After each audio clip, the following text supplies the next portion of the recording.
Price the lord. ದೇವರ ಪರಿಶುದ್ಧವಾದ ನಾಮಕ್ಕೆ ಸ್ತೋತ್ರವಾಗಲಿ. ನಿಮ್ಮೆಲ್ಲರಿಗೂ ನನ್ನ ವಂದನೆಗಳು. ಈ ಒಂದು ಬೆಳಗಿನ ಜಾವದಲ್ಲಿ ಈ ರೀತಿಯಾಗಿ ನಾವೆಲ್ಲರೂ ಈ ಒಂದು ಫೇಸ್ಬುಕ್ ಲೈವ್ ಮೂಲಕ ದೇವರ ನಾಮವನ್ನು ಘನಪಡಿಸೋದಕ್ಕೆ ಕೊಟ್ಟಂತೆ ಒಂದು ಅವಕಾಶಕ್ಕಾಗಿ ಮೊದಲನೇದಾಗಿ ದೇವರಿಗೆ ಮತ್ತು ಅದೇ ರೀತಿಯಾಗಿ ಗಿಲ್ಗಾಲ್ ಸರ್ಕಲ್ ಆಫ್ ಸ್ಟೋನ್ ಮತ್ತು ಒಂದು ತಂಡಕ್ಕೂ ಮತ್ತು ಪಾಸ್ಟರ್ ಸ್ಟೀವೆನ್ ಅಯ್ಯನವರಿಗೂ ಸಹ ನನ್ನ ವಂದನೆಗಳನ್ನು ಸಲ್ಲಿಸುವಂತನಾಗಿದ್ದೇನೆ. ನಾವು ಒಂದು ಸಣ್ಣ ಪ್ರಾರ್ಥನೆಯನ್ನು ಮಾಡಿಕೊಂಡು ನಾವು ಪ್ರಾರಂಭ ಮಾಡಿಕೊಳ್ಳೋಣ. ನಮ್ಮನ್ನು ಬಹಳವಾಗಿ ಪ್ರೀತಿ ಮಾಡುತ್ತಾ ಬಂದಿರುತ್ತ ಪರಲೋಕದ ತಾಯಿಯವರೇ, ಕೊಟ್ಟಂತೆ ಒಂದು ಒಳ್ಳೆಯ ಸಮಯಕ್ಕೆ ವಂದನೆ ಸಲ್ಲಿಸ್ತೀನಿ ಸ್ವಾಮಿ. ಹೌದು ರಾಜ, ಕಳೆದ ಕಾಲವೆಲ್ಲ ಕಾದು ಕಾಪಾಡಿ ಈ ಒಂದು ಬೆಳಗಿನ ಜಾವದಲ್ಲಿ ಸ್ವಾಮಿ ನಿಮ್ಮೊಂದು ಪಾದ ಬಳಿಗೆ ಬಂದು ನಿಮ್ಮನ್ನು ಕೊಂಡೋಣ ಘನಪಡಿಸುವಂತ ಪಾಗಿ ನಿಮ್ಗೆ ಕೊಟ್ಟಿದ್ದಕ್ಕಾಗಿ ವಂದನೆ ಸಲ್ಲಿಸ್ತೀನಿ ಸ್ವಾಮಿ. ಹೌದು ಕರ್ತನೆ, ಈಗ ಸ್ವಾಮಿ ಕರ್ತನೆ, ಈ ಒಂದು ಫೇಸ್ಬುಕ್ ಮೂಲಕ ನಾವು ನಿಮ್ಮೊಂದು ವಾಕ್ಯ ಧ್ಯಾನ ಮಾಡುತ್ತಿರುವಾಗ ನೀವು ನಮ್ಮೊಟ್ಟಿಗೆ ಮಾತನಾಡಿರಿ ಸ್ವಾಮಿ. ಇಲ್ಲಿ ಯಾರು ಸೇರಿ ಬಂದಿದ್ದಾರೋ ಎಲ್ಲರಿಗೂ ಹೌದು ಸ್ವಾಮಿ ಕರ್ತನೆ, ನೀವು ಅವರೊಟ್ಟಿಗೆ ಮಾತಾಡಿ ನೀವು ನಡೆಸಿಕೊಡಬೇಕೆಂಬುದಾಗಿ ಬೇಡುತ್ತನಪ್ಪ. ಅಂದರೆ ಕೃಪೆ ತೋರಿಸಿ ಸ್ವಾಮಿ, ಮತ್ತು ಎಲ್ಲ ಹೃದಯಗಳನ್ನು ನೀವು ಬಲಪಡಿಸಿ ನಡೆಸಿಕೊಡಬೇಕೆಂಬುದಾಗಿ ಘನಮಾನ ಮಹಿಮೆ ನಿಮಗೆ ಸಲ್ಲಿಸಿ ಅದೇ ರೀತಿಯ ಯೇಸುವಿನ ಹೆಸರಿನಲ್ಲಿ ಪ್ರಾರ್ಥನೆ ಮಾಡಿ ಬೇಡುತ್ತಾ ಇದ್ದೇವೆ ತಂದೆಯೇ. ನಾವೊಂದು ಹಾಡನ್ನು ಹಾಡಿಕೊಂಡು ನಾವು ಪ್ರಾರಂಭ ಮಾಡಿಕೊಳ್ಳೋಣ. ಒಂದು ಕನ್ನಡ ಹಾಡನ್ನು ಹಾಡಿಕೊಳ್ಳೋಣ ಪ್ರೇರೆ. ಆಶ್ರಯವೋ ನೀನೇ యేసయ్య, ನನ್ನ ಆಧಾರವು ನೀನೇ యేసయ్య. ಆಶ್ರಯವೋ ನೀನೇ యేసయ్య, ನನ್ನ ಆಧಾರವು ನೀನೇ యేసయ్య. ಆರಾಧನೆ ಆರಾಧನೆ ಆರಾಧನೆ ಆರಾಧನೆ ಆರಾಧನೆ ಆರಾಧನೆ. ನಿನ್ನಿಂದಾಗದ ಕಾರ್ಯವು ಒಂದು ಇಲ್ಲ, ನಿನ್ನಿಂದೆಲ್ಲವೂ ಸಾಧ್ಯವಯ್ಯ. ನಿನ್ನಿಂದಾಗದ ಕಾರ್ಯವು ಒಂದು ಇಲ್ಲ, ನಿನ್ನಿಂದೆಲ್ಲವೂ ಸಾಧ್ಯವಯ್ಯ. ಇದುವರೆಗೂ ನನ್ನ ನಡೆಸಿದ ಎಬಿನೇಜರ್ ನೀನೇನಯ್ಯ. ಇದುವರೆಗೂ ನನ್ನ ನಡೆಸಿದ ಎಬಿನೇಜರ್ ನೀನೇನಯ್ಯ. ಆರಾಧನೆ ಆರಾಧನೆ ಆರಾಧನೆ ಆರಾಧನೆ ಆರಾಧನೆ ಆರಾಧನೆ. ಕಷ್ಟದ ದಿನದಿ ನನ್ನಯ ಜೊತೆಗಾರನೆ, ನನ್ನ ಕಣ್ಣೀರಿನ ಸಮಯದಲ್ಲೂ. ಕಷ್ಟದ ದಿನದಿ ನನ್ನಯ ಜೊತೆಗಾರನೆ, ನನ್ನ ಕಣ್ಣೀರಿನ ಸಮಯದಲ್ಲೂ. ನನ್ನ ಕಾಣುವ ನನ್ನ ಒಡೆಯನೇ, ಎಲ್ರೋಹಿ ನೀನೇನಯ್ಯ. ನನ್ನ ಕಾಣುವ ನನ್ನ ಒಡೆಯನೇ, ಎಲ್ರೋಹಿ ನೀನೇನಯ್ಯ. ಆರಾಧನೆ ಆರಾಧನೆ ಆರಾಧನೆ ಆರಾಧನೆ ಆರಾಧನೆ ಆರಾಧನೆ. ನಿನ್ನ ಪ್ರೀತಿಯೇ ನನಗೆ ಸಾಕುವಯ್ಯ, ನಿನ್ನ ನೆರಳಲ್ಲೇ ಬದುಕುವೆನು. ನಿನ್ನ ಪ್ರೀತಿಯೇ ನನಗೆ ಸಾಕುವಯ್ಯ, ನಿನ್ನ ನೆರಳಲ್ಲೇ ಬದುಕುವೆನು. ನನ್ನ ನಡೆಸುವ ನನ್ನ ಕುರುಬನೇ, ಯೆಹೋವರುವ ನೀನೇ. ನನ್ನ ನಡೆಸುವ ನನ್ನ ಕುರುಬನೇ, ಯೆಹೋವರುವ ನೀನೇ. ಆರಾಧನೆ ಆರಾಧನೆ ಆರಾಧನೆ ಆರಾಧನೆ ಆರಾಧನೆ ಆರಾಧನೆ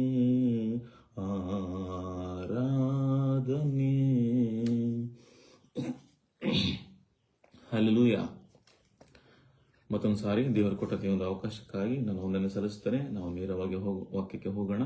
ಓದಕ್ಕಿಂತ ಮುಂಚೆ ನಾನೊಂದು ಚಿಕ್ಕ ಒಂದು ಪರಿಚಯ. ನನ್ನ ಹೆಸರು ಬ್ರದರ್ ಅರುಣ್ ಕುಮಾರ್ ಎಂಬುದಾಗಿ. ನಾನು ಬಳ್ಳಾರಿಯ ಒಂದು ಪಟ್ಟಣದಿಂದ ನನ್ನ ವಾಕ್ಯವನ್ನು ಮಾತನಾಡ್ತಾ ಇದ್ದೇನೆ. ನಾವು ನೇರವಾಗಿ ವಾಕ್ಯ ಭಾಗಕ್ಕೆ ಹೋಗೋಣ ಪ್ರಿಯರೇ. ಇವತ್ತು ನಾವು ಧ್ಯಾನಿಸುತ್ತಿರುವಂತಹ ಅಂಶ ಪ್ರೀತಿಯನ್ನು ಕುರಿತು. ಸೊ ಈ ಒಂದು ಅಂಶ ಎಲ್ಲರಿಗೂ ಸಹ ಪರಿಚಿತವಾಗಿರುವಂತಹ ಒಂದು ಅಂಶವಾಗಿದೆ. ಎಲ್ಲರಿಗೂ ಸಹ ಪರಿಚಯ ಇರುವಂತಹ ಒಂದು ವಾಕ್ಯಗಳನ್ನ ನಾವಿವತ್ತು ಸ್ವಲ್ಪ ಹೊತ್ತು ಧ್ಯಾನ ಮಾಡಿಕೊಂಡು ಮುಂದೆ ಸಾಗೋಣ ಪ್ರಿಯರೇ. ನಾವು ನೋಡ್ತೇವೆ, ಯೇಸು ಕ್ರಿಸ್ತನು ಈ ಒಂದು ಲೋಕಕ್ಕೆ ಬಂದಾಗ ಆತನು ನಮಗೆ ಅನೇಕ ವಿಷಯಗಳನ್ನು ಕಲಿಸಿದ್ದಾನೆ, ಅನೇಕ ಅದ್ಭುತ ಕಾರ್ಯಗಳನ್ನು ಮಾಡಿದ್ದಾನೆ, ಅನೇಕ ಪಾಪಿಗಳನ್ನು ದೇವರ ಕಡೆ ನಡೆಸಿದ್ದಾನೆ ಮತ್ತು ಅನೇಕ ವಿಷಯಗಳನ್ನು ನಮಗೆ, ಅದರಲ್ಲಿ ಪ್ರಾಮುಖ್ಯವಾದದ್ದು ನೋಡಬೇಕಂದ್ರೆ ಪ್ರೀತಿಯನ್ನು ಆತನು ನಮಗೆ ಕಲಿಸಿಕೊಟ್ಟು ಹೋಗಿದ್ದಾನೆ. ಈಗ ಯೇಸು ಕ್ರಿಸ್ತನು ಅಂತ ನಮಗೆ ನಮ್ಮ ಒಂದು ಆಲೋಚನೆಯಲ್ಲಿ ಬಂದಾಗ ನಮಗೆ ಮೊದಲನೇದಾಗಿ ಜ್ಞಾಪಕ ಬರುವಂಥದ್ದು ಪ್ರೀತಿ. ಯಾಕಂದ್ರೆ ನಮ್ಮೊಂದು ದೇವರು ಪ್ರೀತಿ ಸ್ವರೂಪನಾಗಿದ್ದಾನೆ ಪ್ರಿಯರೇ. ಇವತ್ತು ಕ್ರೈಸ್ತರ ಅಂದಕ್ಷಣ ನಮಗೆ ಬರಬೇಕಾಗಿರುವಂಥದ್ದು ನಮ್ಮ ಆಲೋಚನೆ ಏನಪ್ಪಾ ಅಂದ್ರೆ ಇತರರಿಗೆ ಅವರ ಪ್ರೀತಿ, ಅವರ ದೇವರು ಪ್ರೀತಿಯನ್ನು ಸಾರುವಂಥವನು, ಕ್ಷಮಿಸುವಂಥವನು ಎಂಬುದಾಗಿ. ಯಾಕಂದರೆ ನಾವು ನೋಡ್ತೇವೆ ಈ ಒಂದು ಲೋಕದಲ್ಲಿ ನಮ್ಗೆಲ್ರಿಗೂ ಗೊತ್ತಿರೋ ಹಾಗೆ ಮದರ್ ತೆರೆಸಾ ನಮ್ಗೆಲ್ರಿಗೂ ಗೊತ್ತು. ಅವರಿಗೆ ನಮ್ಮ ಒಂದು ಭಾರತ ದೇಶ ಅವರಿಗೆ ಅನೇಕ ಪ್ರಶಸ್ತಿಗಳನ್ನು ಕೊಟ್ಟಿದೆ. ಫಾರ್ ಎಕ್ಸಾಂಪಲ್ ನೋಡಬೇಕಾದ್ರೆ ಅವರಿಗೆ ನೊಬೆಲ್ ಪೀಸ್ ಪ್ರೈಸ್ ಒಂದು ಪ್ರಶಸ್ತಿಯನ್ನು ಕೊಟ್ಟಿದೆ. ಅದೇ ರೀತಿ ಮತ್ತು ಭಾರತ ರತ್ನ ಒಂದು ಪ್ರಶಸ್ತಿಯನ್ನು ಸಹ ಕೊಟ್ಟಿದೆ. ಇವೆಲ್ಲವುಗಳನ್ನು ಯಾಕೆ ಅವರಿಗೆ ಕೊಟ್ಟಿತ್ತು ಎಂಬುದಾಗಿ ನೋಡಬೇಕಾದ್ರೆ ಅವ್ರ ಹತ್ರ ಏನೋ ಹಣ ಇದೆ ಅಂತ ಅಲ್ಲ, ಅವ್ರ ಹತ್ರ ಏನೋ ಸುಂದರವಾಗಿದ್ದಾರೆ ಅಂತನೂ ಅಲ್ವಾ, ಜ್ಞಾನಿಗಳು ಅಂತ ಅಲ್ವಾ, ಬೇರೆ ಏನೂ ಅಲ್ಲ ಪ್ರೇರೆ. ಕೇವಲ ಅವರು ಮಾಡಿರುವಂತ ಒಂದು ಸೇವೆ, ನಮ್ಮೊಂದು ದೇಶಕ್ಕೆ ಅವರು ಮಾಡಿರುವಂತಹ ಒಂದು ನಿಸ್ವಾರ್ಥವಾಗಿರುವಂತಹ ಸೇವೆಗಾಗಿ ಅವರಿಗೆ ಇದನ್ನು ಪ್ರಶಸ್ತಿ ಮೂಲಕ ಕೊಡಲಾಯಿತು. ಯಾಕೆ ಅವರು ಇದನ್ನು ಮಾಡಿದ್ರು ಅಂದ್ರೆ ಇದಕ್ಕಿಂತ ಮುಂಚೆ ಅವರಲ್ಲಿ ಇದ್ದಿದ್ದು ಏನು? ಕೇವಲ ಪ್ರೀತಿ ಮಾತ್ರ. ಆ ಒಂದು ಪ್ರೀತಿಯಿಂದಲೇ ಅವರು ತಮ್ಮ ಜೀವನವನ್ನೇ ಇತರರ ಒಂದು ಸೇವೆಗಾಗಿ ಅವರು ಮುಡಿಪಾಗಿಟ್ಟರು. ಅದಕ್ಕಾಗಿ ಅವರಿಗೆ ಅನೇಕ ಪ್ರಶಸ್ತಿಗಳು ಬಂದು ಎಂಬುದಾಗಿ ನೋಡ್ತಿದ್ದಾರೆ. ಸೊ ನಾವು ನೋಡ್ತೇವೆ ಸತ್ಯವೇದದಲ್ಲಿ ಕೂಡ ಪ್ರೀತಿ, ನಂಬಿಕೆ ಮತ್ತು ನಿರೀಕ್ಷೆ, ಈ ಮೂರರಲ್ಲಿ ಅತಿ ಪ್ರಾಮುಖ್ಯವಾದದ್ದು, ಅತಿ ದೊಡ್ಡದು ಪ್ರೀತಿಯೇ ಎಂಬುದಾಗಿ ನಮಗೆ ಸ್ಪಷ್ಟವಾಗಿ ಹೇಳ್ತದೆ ಪ್ರೇರೆ.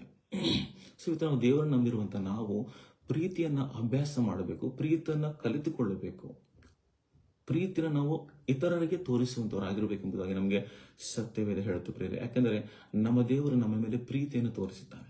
ಆತನು ಎಷ್ಟು ಪ್ರೀತಿಯನ್ನು ತೋರಿಸಿದ್ದಾನೆ ಅಂದ್ರೆ ತನ್ನ ಪ್ರಾಣವನ್ನೇ ನಮಗೋಸ್ಕರ ಅರ್ಪಿಸುವಷ್ಟು ಪ್ರೀತಿ ಆತನು ನಮ್ಮ ಮೇಲೆ ತೋರಿಸಿದ್ದಾನೆ ಪ್ರೇರೆ.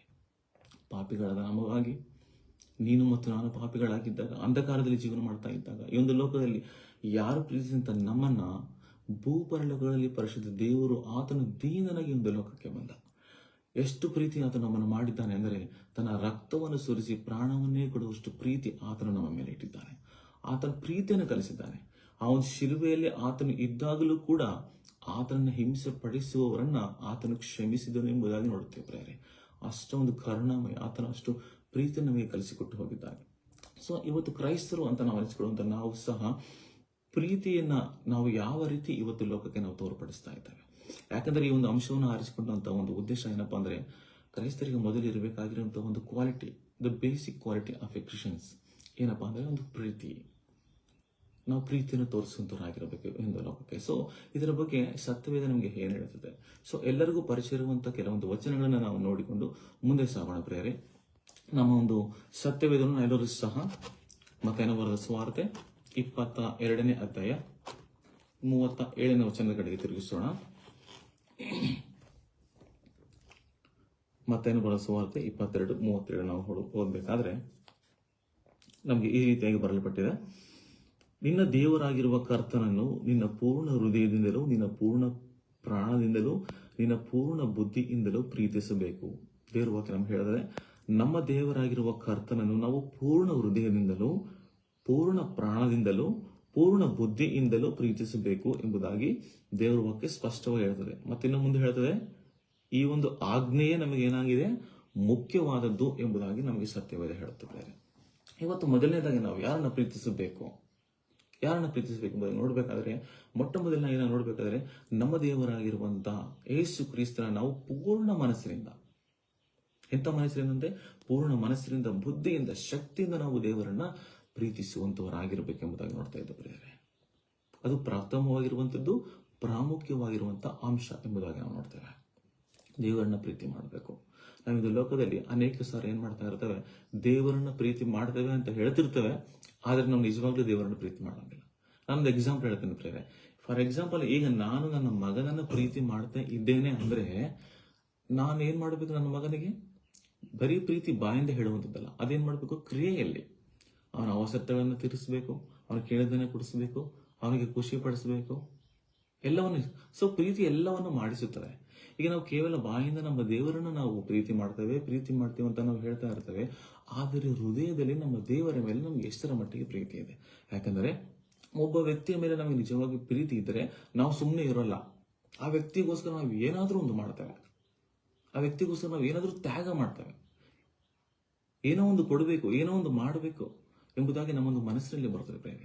ಒಂದು ಎಕ್ಸಾಂಪಲ್ ನಿಮ್ಗೆ ಹೇಳ್ಬೇಕಂದ್ರೆ, ಒಬ್ಬ ಚಿಕ್ಕ ಪುಟ್ಟ ಮಗು ಏನ್ ಮಾಡುತ್ತೆ, ಅವರ ತಾಯಿ ಹತ್ರ ಹೋಗುತ್ತೆ, ಅವ್ರ ತಾಯಿನ ಕೇಳುತ್ತೆ, ಅಮ್ಮ ನೀನು ದೇವರನ್ನ ಪ್ರೀತಿ ಮಾಡ್ತೀಯಾ ಎಂಬುದಾಗಿ.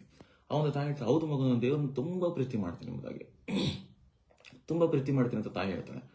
ಆ ಮಗಳು ಮತ್ತೆ ಕೇಳ್ತಾಳೆ, ನಿಜವಾಗ್ಲೂ ಹೇಳಮ್ಮ, ನೀನು ದೇವರನ್ನ ಪ್ರೀತಿ ಮಾಡ್ತೀಯಾ? ಹೇಳಿದಾಗ ಅವನ ತಾಯಿ, ಹೌದು ಮಗುವೆ, ನಾನು ದೇವರನ್ನ ನಿಜವಾಗ್ಲೂ ಪ್ರೀತಿ ಮಾಡ್ತೀನಿ ಎಂಬುದಾಗಿ. ಆ ಮಗು ಕೇಳ್ತಾಳೆ, ನಿಜಾನೇ ಅಮ್ಮ, ನೀನು ಇಷ್ಟು ದೇವರನ್ನ ಪ್ರೀತಿ ಮಾಡ್ತೀಯ ಅಲ್ವಾ, ಬಟ್ ಯಾವತ್ತು ಯಾಕೆ ದೇವರ ಬಗ್ಗೆ ನನ್ನ ಹತ್ರ ಸ್ವಲ್ಪನೂ ಮಾತಾಡೋದೇ ಇಲ್ಲ ಎಂಬುದಾಗಿ. ಸ್ವಲ್ಪನೇ ದೇವರ ಬಗ್ಗೆ ನನ್ನ ಹತ್ರ ಮಾತಾಡಲ್ಲ. ಪಕ್ಕದ ಮನೆಯವ್ರ ಬಗ್ಗೆ ಮಾತಾಡ್ತಾ ಇರ್ತಾರೆ, ಎದುರು ಮನೆಯವ್ರ ಬಗ್ಗೆ ಮಾತಾಡ್ತಾ ಇರ್ತಾರೆ, ಬೇರೆ ಬೇರೆ ವಿಷಯಗಳ ಬಗ್ಗೆ. ಬಟ್ ದೇವರ ಮೇಲೆ ಅಷ್ಟು ಪ್ರೀತಿ ಇದ್ರೆ ಯಾಕೆ ದೇವರ ಬಗ್ಗೆ ನೀನು ಮಾತಾಡಲ್ಲ ಎಂಬುದಾಗಿ. ಅಂದ್ರೆ ಆ ಮಗುನ ಅರ್ಥ ಅಂದ್ರೆ, ನಾವ್ ಯಾರ ಮೇಲಾದ್ರೂ ಪ್ರೀತಿ ಇಟ್ಟಾಗ ಅವ್ರ ಬಗ್ಗೆ ನಾವು ಮಾತಾಡಬೇಕು, ಅವ್ರಿಗೋಸ್ಕರ ನಾವೇನಾದ್ರೂ ಮಾಡಬೇಕು. ಸೊ ಇವತ್ತು ನಾವು ದೇವರನ್ನ ಪ್ರೀತಿ ಮಾಡಬೇಕೆಂಬುದಾಗಿ ನಮಗೆ ಸತ್ಯವಾದ ಹೇಳುತ್ತೆ. ನಾವು ದೇವರನ್ನ ಯಾವ ರೀತಿ ಪ್ರೀತಿ ಮಾಡ್ತಾ ಇದ್ದೇವೆ? ಕೇವಲ ನಮ್ಮ ಬಾಯಿ ಮಾತಿನ ಮೂಲಕ ಪ್ರೀತಿ ಮಾಡ್ತಾ ಇದ್ದಾವ, ಅಥವಾ ನಮ್ಮೊಂದು ಕ್ರಿಯೆಗಳ ಮೂಲಕ ನಾವು ಪ್ರೀತಿ ಮಾಡ್ತಾ ಇದ್ದೇವೆ ಪ್ರಿಯರೇ? ದೇವರ ಮೇಲೆ ಪ್ರೀತಿ ಇದ್ರೆ ನಾವು ದೇವರಿಗಾಗಿ ಏನೋ ಒಂದು ಮಾಡಬೇಕು, ಆತನ ಆಜ್ಞೆಗಳನ್ನು ಅನುಸರಿಸಿ ನಡಿಬೇಕು, ಲೋಕದಲ್ಲಿ ಆದರ್ಶವಾಗಿರಬೇಕು, ಇತರನ್ನು ಪ್ರೀತಿಯ ಕಡೆಗೆ ನಡೆಸಬೇಕೆಂಬುದಾಗಿ ನಮ್ಮ ಮನಸ್ಸಿನಲ್ಲಿರುತ್ತೆ ಪ್ರಿಯರೇ. ಅನೇಕ ಇವತ್ತು ಕೆಲವು ವಿಶ್ವಾಸಿಗಳು ಏನ್ ಮಾಡ್ತಾ ಇರ್ತಾರೆ ಲೋಕದಲ್ಲಿ ಅಂದ್ರೆ, ದೇವರನ್ನು ಬಿಟ್ಟು ವಸ್ತುಗಳನ್ನು ಪ್ರೀತಿ ಮಾಡುವಂತವ್ರು ತುಂಬಾ ಜನ ಇರ್ತಾರೆ. ಆಸ್ತಿಯನ್ನು ಪ್ರೀತಿ ಮಾಡುವಂತವ್ರು, ಹಣವನ್ನು ಪ್ರೀತಿ ಮಾಡುವಂತವ್ರು, ತಮ್ಮಲ್ಲಿರುವಂತಹ ವಸ್ತುಗಳು, ಕಾರು ಅಥವಾ ಏನೋ ವಿಧವಾಗಿರುವಂತಹ ವಸ್ತುಗಳನ್ನು ಪ್ರೀತಿ ಮಾಡುವಂತವ್ರು ತುಂಬಾ ಜನ ಇರ್ತಾರೆ. ಅವರ ಹತ್ರ ಅದು ಇದೆ ಎಂಬುದಾಗಿ ಅವರು ಅದನ್ನ ನೋಡಿ ಎಷ್ಟೋ ಸಂತೋಷ ಪಡ್ತಾ ಇರ್ತಾರೆ. ಅದು ತಪ್ಪು ಅಂತ ಹೇಳಲ್ಲ ಪ್ರಿಯರೇ. ಆದರೆ ಎಲ್ಲದಕ್ಕಿಂತ ಪ್ರಾಮುಖ್ಯವಾಗಿ ದೇವರನ್ನ ನಾವು ಮರೆತು ಬೇರೆ ಯಾವುದರಲ್ಲೂ ಕೂಡ ನಾವು ಪ್ರೀತಿಯನ್ನು ತೋರಿಸಿದರೆ, ಅದರಲ್ಲಿ ಖುಷಿ ಪಟ್ರೆ, ಅದರಲ್ಲಿ ಸಂತೋಷ ಪಟ್ರೆ, ಅದು ದೇವರ ವಾಕ್ಯದ ಪ್ರಕಾರ ಅದು ತಪ್ಪು. ಯಾಕಂದ್ರೆ ದೇವರ ವಾಕ್ಯ ಹೇಳಿದ್ರೆ ಪ್ರಥಮವಾಗಿ ನಾವು ದೇವರನ್ನ ಪ್ರೀತಿ ಮಾಡಬೇಕೆಂಬುದಾಗಿ. ನಮಗಿರಬೇಕು ನಿಜ, ನಾವು ಚೆನ್ನಾಗಿರ್ಬೇಕು, ಆಸ್ತಿ ಇರಬೇಕು, ಚೆನ್ನಾಗಿ ನಾವು ಬದುಕಬೇಕು, ಎಲ್ಲವೂ ಇರಬೇಕು ನಿಜ. ಆದರೆ ಅದಕ್ಕಿಂತ ಮುಂಚಿತವಾಗಿ ನಾವು ದೇವರನ್ನು ಪ್ರೀತಿ ಮಾಡುವಂತವರಾಗಿರ್ಬೇಕು. ಅನೇಕರು ದೇವರ ಮೇಲೆ ಭಾರ ಹಾಕಲ್ಲ, ದೇವರ ಮೇಲೆ ನಂಬಿಕೆ ಇಡಲ್ಲ ಪ್ರಿಯರೇ. ಅವ್ರೇನ್ ಮಾಡ್ತಾ ಇರ್ತಾರೆ, ತಮ್ಮಲ್ಲಿರುವಂತಹ ಬಲವನ್ನು, ಶಕ್ತಿಯನ್ನು, ಬುದ್ಧಿಯನ್ನು, ಅಂದವನ್ನು ನೋಡಿಕೊಂಡು ಏನ್ ಮಾಡ್ತಾ ಇರ್ತಾರೆ, ನಮಗೆಲ್ಲ ಗೊತ್ತು ಏನು ಎಂಬುದಾಗಿ ಅವರು ಆಲೋಚನೆಯನ್ನು ಮಾಡ್ತಾ ಇರ್ತಾರೆ ಪ್ರಿಯರೇ. ಆದರೆ ದೇವರು ಅದನ್ನು ಹೇಳ್ತಾ ಇಲ್ಲ. ನಾವು ಮೊದಲನೇದಾಗಿ ದೇವರನ್ನು ಪ್ರೀತಿ ಮಾಡಬೇಕು. ನಮ್ಮಲ್ಲಿ ಏನು ಇರಲಿ ಬಿಡ್ಲಿ, ದೇವರು ನಮಗೆ ಏನನ್ನು ಕೊಡ್ಲಿ ಬಿಡ್ಲಿ, ಇಟ್ ಡಸಂಟ್ ಮ್ಯಾಟರ್, ಅದು ವಿಷಯನೇ ಅಲ್ಲ. ಆದರೆ ನಾವು ಯಾವುದೇ ಸ್ಥಿತಿಯಲ್ಲಿ ಇದ್ದರೂ ಕೂಡ ನಾವು ದೇವರನ್ನ ಪ್ರೀತಿ ಮಾಡುವಂತವರಾಗಿರಬೇಕು. ಯಾಕೆಂದ್ರೆ ಆತನು ಅಪಾರವಾದ ಪ್ರೀತಿ ನಮ್ಮ ಮೇಲೆ ಇಟ್ಟಿದ್ದಾನೆ ಪ್ರಿಯರೇ. ತನ್ನ ಪ್ರಾಣವನ್ನು ಕೊಡುವಷ್ಟು ಪ್ರೀತಿ ಆತ ನಮಗೆ ಮಾಡಿದ್ದಾನೆ. ನಾವು ದೇವರಿಗಾಗಿ ಏನ್ ಮಾಡ್ತಾ ಇದ್ದೇವೆ? ನಮ್ಮ ದೇವರ ಮೇಲೆ ನಾವು ಇಟ್ಟಿರುವಂತ ಪ್ರೀತಿ ನಮ್ಮಿಂದ ಯಾವೆಲ್ಲ ಕಾರ್ಯಗಳನ್ನ, ಯಾವೆಲ್ಲ ಕೆಲಸಗಳನ್ನ ದೇವರಿಗಾಗಿ ಮಾಡಿಸ್ತಾ ಇದೆ ಆ ಒಂದು ಪ್ರೀತಿ. ಯಾಕೆಂದ್ರೆ ದೇವರ ವಾಕ್ಯ ಸ್ಪಷ್ಟವಾಗಿ ಬರೆಯಲ್ಪಟ್ಟಿದೆ ಕೊರಿಂಥದಲ್ಲಿ. ಒಂದು ಸಾರಿ ಒಂದು ವಾಕ್ಯವನ್ನು ನೋಡೋಣ ಪ್ರಿಯರೇ. 13ನೇ ಅಧ್ಯಾಯ 1ನೇ ಕೊರಿಂಥಿ ನೋಡ್ಬೇಕಾದ್ರೆ, ನಾನು ಮನುಷ್ಯರ ಭಾಷೆಗಳನ್ನು, ದೇವದೂತರ ಭಾಷೆಗಳನ್ನು ಆಡುವವನಾದರೂ, ನನಗೆ ಪ್ರವಾದನವಿದ್ದರೂ, ಬೆಟ್ಟಗಳನ್ನು ತೆಗೆದಿಡುವಷ್ಟು ಶಕ್ತಿ ನನ್ನಲ್ಲಿ ಇದ್ದರೂ, ನಾನು ದೇಹವನ್ನು ಸುಡುವುದಕ್ಕೆ ಕೊಟ್ಟರೂ, ಇವೆಲ್ಲ ಕಾರ್ಯಗಳನ್ನು ನಾನು ಮಾಡಿದರೂ ಕೂಡ ನನ್ನಲ್ಲಿ ಪ್ರೀತಿ ಇಲ್ಲ ಅಂದ್ರೆ ನಾನು ಏನೂ ಆಗಿದ್ದೇನೆ ಎಂಬುದಾಗಿ ಸತ್ಯವೇದ ನಮ್ಗೆ ಹೇಳುತ್ತೆ. ನಮ್ಮಲ್ಲಿ ಅನೇಕ ವರಗಳಿರ್ಬೋದು ಪ್ರಿಯರೇ, ಇಲ್ಲ ಅಂತಲ್ಲ. ನಂಬಿಕೆ ಇರ್ಬೋದು, ಪ್ರವಾದನ ವರ ಇರ್ಬೋದು, ಭಾಷೆಗಳನ್ನು ಮಾತನಾಡ್ತಾ ಇರ್ಬೋದು, ಏನೆಲ್ಲ ನಮ್ಗಿರ್ಬೋದು. ಆದರೆ ಕಡೆಯದಾಗಿ ನಮ್ಮಲ್ಲಿ ಪ್ರೀತಿ ಇಲ್ಲ ಅಂದ್ರೆ ದೇವರ ವಾಕ್ಯ ಹೇಳುತ್ತೆ ನಾವು ಏನೂ ಅಲ್ಲದವರಾಗಿದ್ದೇವೆ ಎಂಬುದಾಗಿ. ಸೊ ಮೊಟ್ಟ ಮೊದಲನೇ ಅಂಶ, ನಾವು ದೇವರನ್ನ ಪ್ರೀತಿಸಬೇಕು. ಎರಡನೇ ಅಂಶ ನೋಡ್ಕೊಂಡು ಮುಂದೆ ಸಾಗೋಣ. ಅದೇ 22ನೇ ಅಧ್ಯಾಯ 39ನೇ ವಚನವನ್ನು ನೋಡೋಣ. ಇದಕ್ಕೆ ಸಮಾನವಾದ ಎರಡನೇ ಆಜ್ಞೆ ಒಂದು ಉಂಟು, ಅದು ಯಾವುದೆಂದರೆ, ನಿನ್ನ ನೆರೆಯವನನ್ನ ನಿನ್ನಂತೆಯೇ ಪ್ರೀತಿಸಬೇಕು ಎಂಬುದೇ. ನಾವು ನೋಡ್ತೇವೆ ಎರಡನೇದಾಗಿ, ಮೊದಲನೇ ಅಂಶ ನಾವು ಧ್ಯಾನ ಮಾಡಿದ್ದೇವೆ, ನಾವು ದೇವರನ್ನ ಪ್ರೀತಿಸಬೇಕು. ಎಲ್ಲದಕ್ಕಿಂತ ಮೊದಲೇ, ಎಲ್ಲದಕ್ಕಿಂತ ಉನ್ನತವಾಗಿ ದೇವರನ್ನ ಪ್ರೀತಿ ಮಾಡಬೇಕು. ಎರಡನೇ ಅಂಶ ನೋಡ್ತಾ ಇದ್ದೇವೆ, ನಾವು ನಮ್ಮ ನೆರೆಹೊರೆಯವರನ್ನ ಪ್ರೀತಿ ಮಾಡಬೇಕೆಂಬುದಾಗಿ. ಆಮೇಲೆ ನಮ್ಮ ನೆರೆಹೊರೆಯವರನ್ನ ಪ್ರೀತಿ ಮಾಡಬೇಕು. ಇದು ದೇವರನ್ನ ಪ್ರೀತಿ ಮಾಡಬೇಕು ಎಂಬ ಆಜ್ಞೆಗೆ ಇದು ಸಮಾನವಾದ ಆಜ್ಞೆ ಎಂಬುದಾಗಿ ನೋಡ್ತಾ ಇದ್ದೇವೆ ಪ್ರೇರೆ. ಇವತ್ತು ನಾವು ನಮ್ಮ ನೆರೆಯವರನ್ನ ನಾವು ಹೇಗೆ ಪ್ರೀತಿ ಮಾಡ್ತೇವೆ? ಈ ಒಂದು ಆಜ್ಞೆ ಸ್ವಲ್ಪ ನಮಗೆ ಕಷ್ಟ ಅನಿಸ್ಬೋದು. ದೇವರು ಹೇಳಿದಂತೆ ಒಂದು ಮಾತು ಸ್ವಲ್ಪ ಕಷ್ಟ ಅನ್ಬೋದು. ಯಾಕಂದ್ರೆ ಇದು ನೆರೆಹೊರೆಯವರನ್ನ ಪ್ರೀತಿ ಮಾಡಿ, ನಾವು ದೇವರನ್ನ ಪ್ರೀತಿ ಮಾಡ್ತೇವೆ ಅಂತ ಹೇಳಿ ನಾವು ಅನೇಕರ ಮುಂದೆ ಹೇಳ್ಬೋದು, ಯಾರು ನಮ್ಮ ಹೃದಯನ ತೆರೆದು ನೋಡಲ್ಲ ನಾವು ಪ್ರೀತಿ ಮಾಡ್ತೇವೆ ಅಲ್ಲ ದೇವರನ್ನ ಎಂಬುದಾಗಿ. ಆದರೆ ಅದು ನಮಗೆ ದೇವರಿಗೆ ಮಾತ್ರ ಬಿಟ್ಟಿದ್ದು. ಈ ಒಂದು ನೆರೆಹೊರೆಯವರನ್ನ ಪ್ರೀತಿ ಮಾಡುವಂಥ ವಿಷಯ ಎಲ್ಲರ ಹೊರಗಿನಿಂದ ನೋಡುವಂಥದ್ದಾಗಿದೆ ಪ್ರೇರೆ. ಸೊ ನಾವೇನ್ ಮಾಡ್ತಾ ಇದ್ದೇವೆ ಎಂಬುದಾಗಿ. ಸೊ ಇದು ಸ್ವಲ್ಪ ಕಷ್ಟ ಅನಿಸ್ಬೋದು, ಆದ್ರೆ ನಾವು ಇದನ್ನು ದೇವರಿಗಾಗಿ ನಾವು ಮಾಡಬೇಕು. ನಮ್ಮ ನೆರೆಹೊರೆಯವರನ್ನ ನಾವು ಪ್ರೀತಿ ಮಾಡಬೇಕು. ನಾವು ಎಷ್ಟು ಪ್ರೀತಿ ಮಾಡ್ಕೊಳ್ತೇವಲ್ವಾ, ನಾವು ಎಷ್ಟು ಪ್ರೀತಿ ಮಾಡ್ಕೊಳ್ತೇವೆ, ನಮ್ಮ ಮೇಲೆ ನಾವು ತುಂಬಾ ಪ್ರೀತಿಯನ್ನು ಇಟ್ಕೊಂಡಿರ್ತೇವೆ, ನಮ್ಮನ್ನು ನಾವು ಇಷ್ಟಪಡ್ತೇವೆ. ಎಷ್ಟು ಪ್ರೀತಿ ಮಾಡ್ತೇವೆ ನಮ್ಮನ್ನು ಅಂದ್ರೆ, ನಾವು ಎಷ್ಟೇ ತಪ್ಪು ಮಾಡಿದ್ರು ಕೂಡ ನಮಗೆ ತಪ್ಪು ಅನಿಸಲ್ಲ, ಅಷ್ಟು ಪ್ರೀತಿ ನಮ್ಮ ಮೇಲೆ ಇರುತ್ತೆ. ನಾವು ಮಾಡೋದೆಲ್ಲ ಸರಿ, ನನಗೆ ಜ್ಞಾನ ಇದೆ, ನನಗೆ ತಿಳುವಳಿಕೆ ಇದೆ, ಬುದ್ಧಿ ಇದೆ. ಸೊ ಏನೆಲ್ಲ ನಮ್ಮ ಮೇಲೆ ನಾವು ನಂಬಿಕೆ ಇಟ್ಟುಕೊಂಡಿರ್ತೇವೆ, ನಮ್ಮನ್ನು ನಾವು ಪ್ರೀತಿ ಮಾಡ್ತಾ ಇರ್ತೇವೆ. ನಮ್ಮ ಮೇಲೆ ನಮಗೆ ಕಾನ್ಫಿಡೆನ್ಸ್ ಇರಬೇಕು, ಒಳ್ಳೇದೇ.